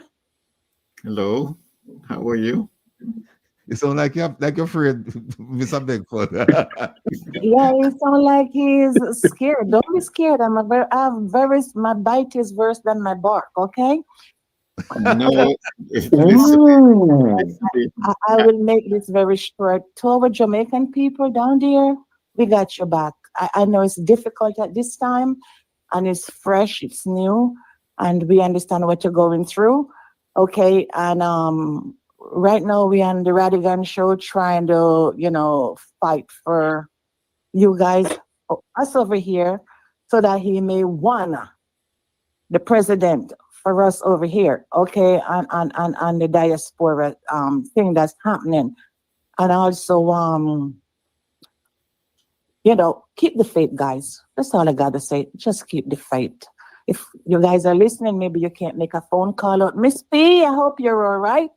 Yeah, we missed you, ma'am. We really missed you, Miss P. Yes. Okay, and Mr. Rattigan, yes, ma'am. You keep up the good work. You know me, I don't like to talk a lot. Thank you very much. But I'm a very strong person. Keep up the good work, all right? Appreciate it. Take care now. All right. Good night now. Okay, bye-bye. Thanks. Mr. Rattigan, she asked about Miss P. I've been trying to call Miss P, no answer from Miss P. I called her straight, no answer. Phone ring, no answer. Hope she's all right. Send her a text message. Send her a text message. Yeah. Okay. Good night. Welcome to Comrades, Miss Rattigan. Where are you calling from? I'm calling from Maryland. Another person from Maryland. Big up yourself. Big up yourself. Talk to me. Yeah, man. This is Bim. Hey, what you say? Long time no here. I know, my brother. I have to come over there, come visit my boss pretty soon, We're not supposed to call me because we're supposed to get some more buses because people a man called me, say a church man, and and say a 3 bus him want, you know, him say no care what the government say, where people say him want we get him 3 buses. That's what him tell me. All right. So we'll work on that. Yeah, because we have a little thing where we're supposed to work on from some more buses. But no, me there, my brother, everything, man. Life is good. Always, my brother. Give thanks, give thanks, give thanks. Talk to us. What go on? Yeah, I'm just calling about the conference for the people of Jamaica and all that, and my parish deals at Trelawney. So you know, I'm touching bases with a few friends and seeing what we can come up with, or how we can contribute, or things like that. To say, you know, we don't want to send this stuff to the government, but we want to send it to somewhere where it's gonna help the people. Well, Bim, let me stop you and ask you a question there, right? Yeah. A lot of people say that they don't want anything going to the government. And we had the CG on tonight, and he was very nice guest, very nice fellow, hardworking. And he saw the comments that people were saying, yeah, we want to make a contribution, but not to the government. Now we have Patrick here, and I think Patrick, as my mother would have said, Patrick, are you parishina, right? Yeah. But when Patrick gave us a reason as to why we should be careful about making donations, especially cash, to the government. Do you have any reason why you made that statement saying that you don't want to send anything to the government? They cannot be trusted. That's simple. They cannot be trusted. Oh, they cannot be trusted. But you have any stories? You have anything as to why you can say this is why they cannot be trusted? You have anything like that? Oh, these people loot the public purse for years. So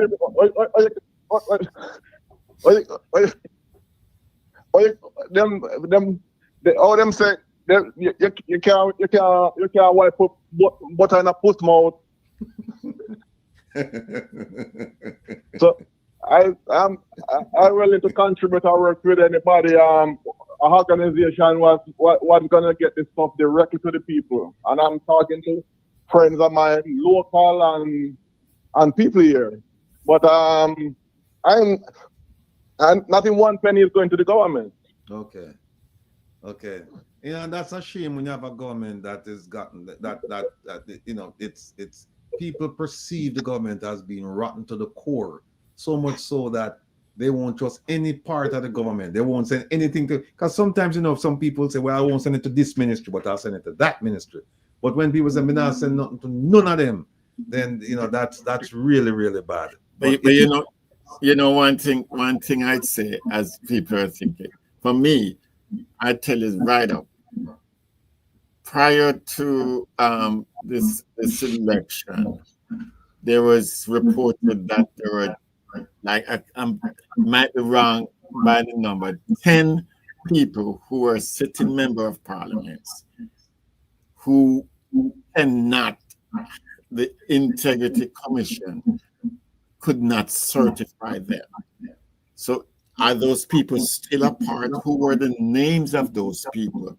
Are we going to, what position they're in? They'll be trusted with receiving funds.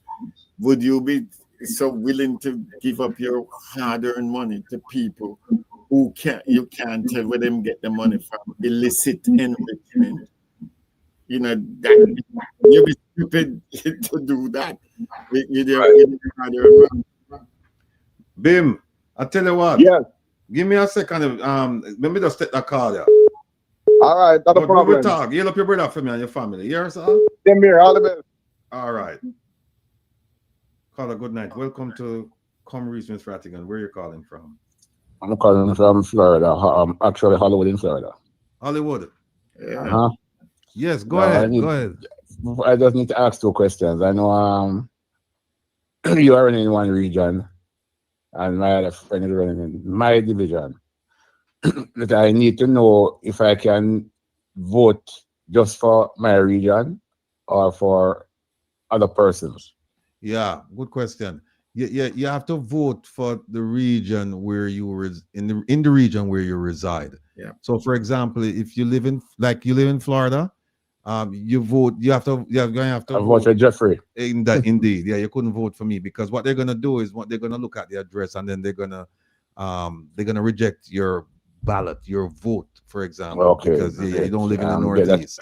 Yeah. I get that out of the way. Yes, Because yes, I've already registered and get my thing. the token. Okay. The token and all that stuff. Good. I've been looking to as usual. I've always listened to you.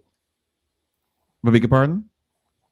I said, as usual, I'm one of your ardent listener. Oh, much appreciated. No, I'll tell you this. Because as I said, I've learned so much since listening to this program. Okay. And stuff that people never even dreamed that was happening was brought out into the light. Okay. I'm listening to this program and the composition of that group of 28. And those people in Jamaica, they come like an absentee landlord. There you go. Yeah, they know. They can't be. I want to talk to somebody who I can say and talk to. So who will represent me with dignity and not going to cocktail parties, embrace the friends. Right.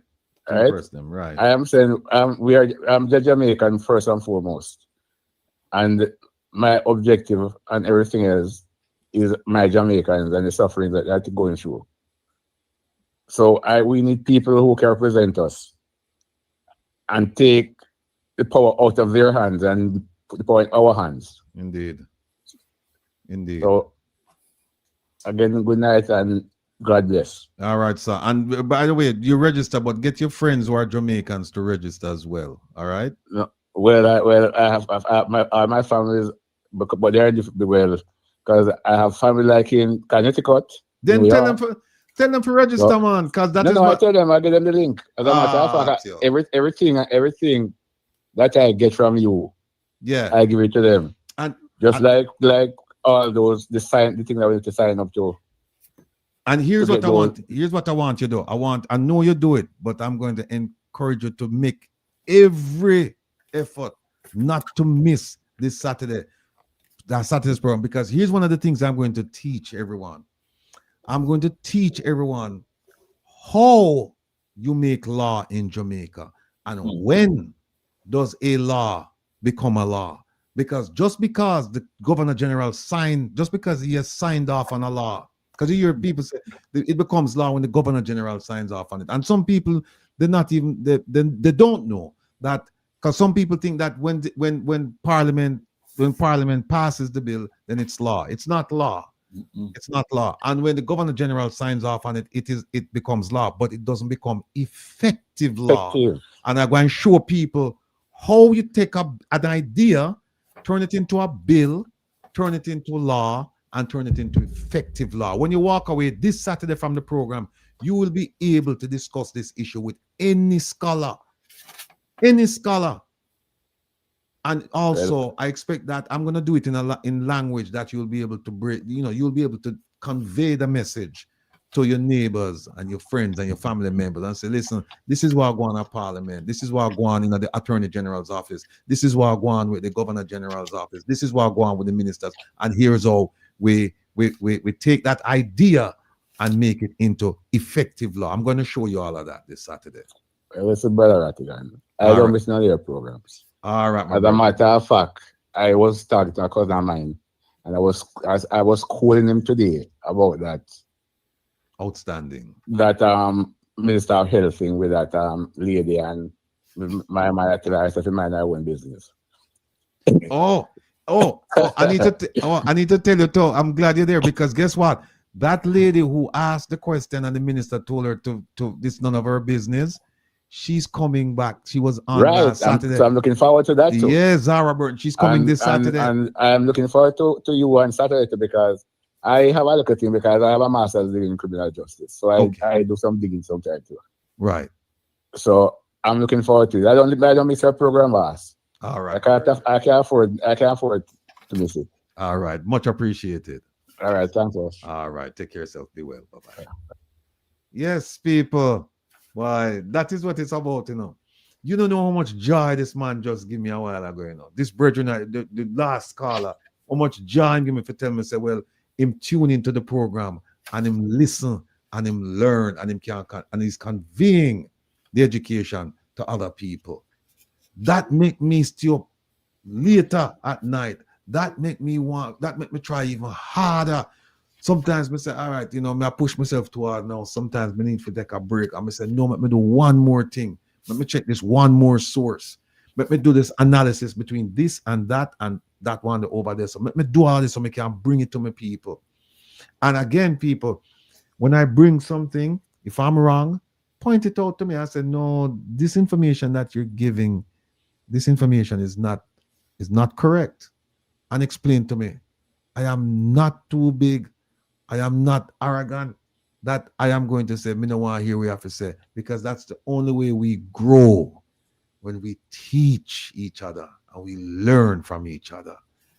And so what I'm giving you is what I have, is a process that I have studied and I've learned from other people. I'm giving you the benefit of my experience and knowledge. But you too, you have experience and you have knowledge that you can also share with all of us. So this Rattigan University is a communal university, meaning that everybody that teach, everybody that learn. Don't forget, tune in this Saturday. Zara Burton will join us, and we're gonna look again at the Minister Tufton's relationship with Market Me and Miss McDonough, and also I'm going to do a little piece on Integrity Commission and show you some loopholes, show you that they're not our friend in certain respects. People say you mustn't go hard at them. You must go hard at them because they are the premier anti-corruption agency. And if they're not doing what they're supposed to do, you can't sit back and say, well, I saw the thing said, or don't go hard at them. You have to go hard at them so that they can change and do what they're charged with the responsibility of doing. That's how we grow. That's how we grow as a people. That's how we grow as an organization, as a community. By taking constructive criticism and acting on it. That's how we grow. Well, Jeffrey gone. We only have so Patrick. Oh, let me say something. Huh? Membership shout out. Oh yeah. People, we have to big up some people who join, who are members of our little thing here, of the OJLDF. We have Ilian Turner, Miss A. Big up yourself, Missy B, Lilith, Lucky B. Big up yourself, Cynthia B, and Cassane, that stands for Caribbean American Society of New York. Big up on yourself. Look, we are eternally grateful to all of you for joining this thing, and we hope that your membership will inspire others to become members, so that together we can move in unison. We can do what is necessary, do what is right, and we'll have a funding base that we can do it with. And my benediction is, we have been through Jamaica was Noah's Ark for the past few days. And those who survive have to come out and live in peace. And my wish is that I hope the Prime Minister would sit and take off the arrogance out of his head and realize we have almost an equal elected government. And he needs to reach out to the opposition leader and say, let us work together to rebuild Jamaica. Yeah. Let us work together to rebuild Jamaica, because we can't do it with 30 in one place and 35 in the other. That's what the people in this thing. So then God in his way decided, let's let the election go. It is so close. So now everybody realizes, in order to get Jamaica, because there's some fundamental thing, that's why the Global Jamaica Diaspora Council has to be independent thinkers, not afraid to express themselves. Mm-hmm. And that's what we're gonna do. Everybody, every voice counts. And let me just say, Simonesh, if you're in Connecticut, yes, you can vote for me. If you live in Vermont, if you live in Maine, if you live in Massachusetts, if you live in Connecticut, New Hampshire, if you live in Pennsylvania, New Hampshire, if you live in New York, New Jersey, Delaware, Washington, D.C., Maryland, and Virginia, and I think I may have missed a few states. If you live in any of those I mentioned, Rhode Island, you can vote for Rattigan. You can vote for Rattigan. And we are the strongest. We have more people than a lot of constituencies in Jamaica. There you go. Let me see what else is there. Let me see. Donna talk about my forehead big. Oh, boy. All right, Don. Well, let me see. So all right, so we have a close out, you know.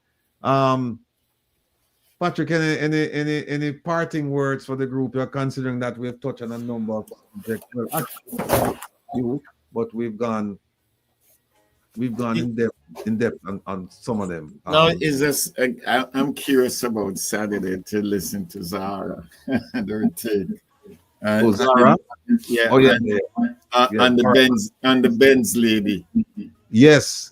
And people, believe me, when you hear the story, because Zara and I were broken down the whole thing. So because what happened is that you hear a lot of journalists and bloggers and people talk about it, but they didn't go in depth. And we're gonna go in depth. And when you hear the things, and not only are you gonna hear them, you're going to see them on the screen, so that you can go out and talk to people and say, I saw it go because on page 14, paragraph 3 or whatever it is, this is what the Integrity Commission said. And in the appendix, this is the letter that is there in the appendix from Miss McDonough's lawyer, or from Dunstan, the former permanent secretary. We're going to point these things out, and we're going to show you some things that the Integrity Commission either missed or just intentionally overlooked. And has to be entrenched in the Constitution. Integrity Commission responsible for leading what you call it now. When we get rid of the leaders, we gotta have that entrance in the Constitution. There's no way anybody should be,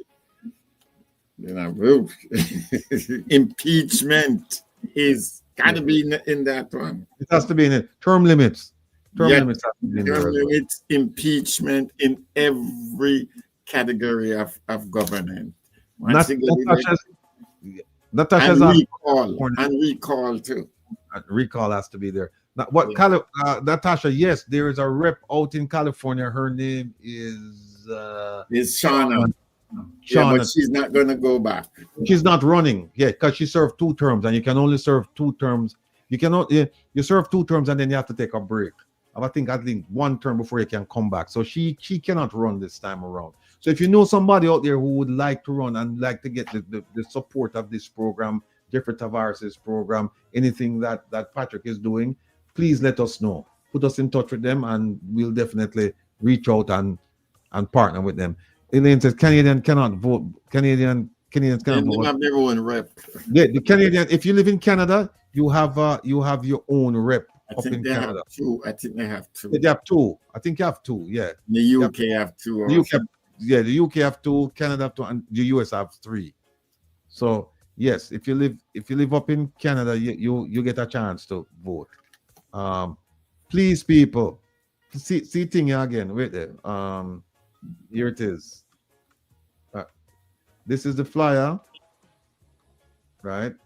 Let's say you can. Well, no, yeah. This is this is. This is the flyer, and then you just go to www.connectme. You see it in red right there, where you can go to register. Registration started on the 15th. That's what, 2 weeks ago? Mm-hmm. Exactly 2 weeks ago. and it will close on the when does it close? It doesn't 30th of October. No, that's when it starts. No, it closed I think it's the 16th of November, the 15th or the 16th of November. But this is a flyer. Here is I think this is a document. Hold on, I'll put this on.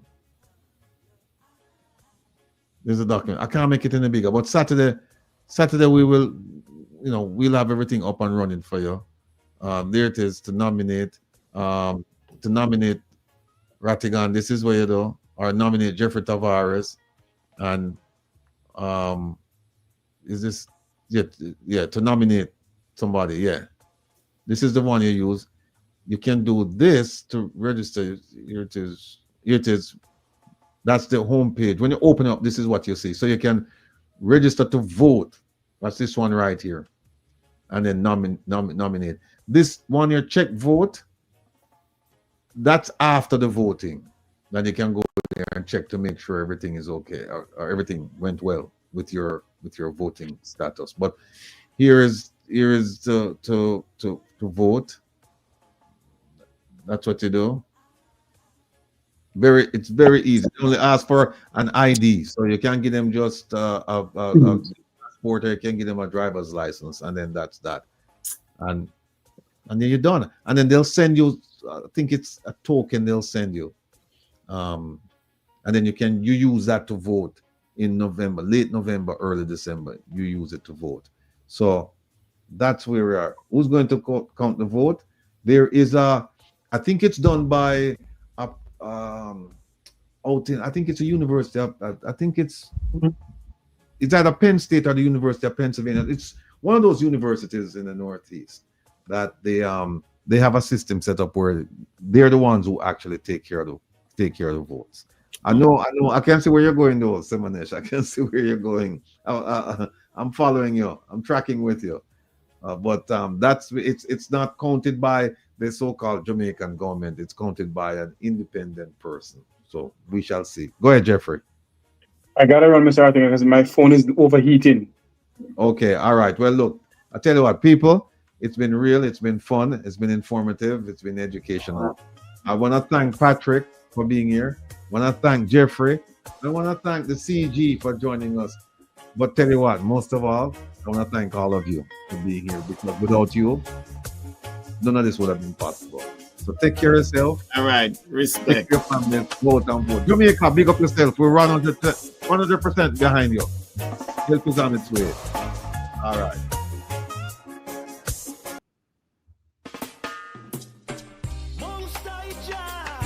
Guide us now, yeah. Our people need to see the light. Turn it up right. We will fight for the people every day. Risk them life for the people every day. Get criticized for the people every day. Defending your rights, I saw him stay. We'll fight for the people every day. Risk them life for the people every day.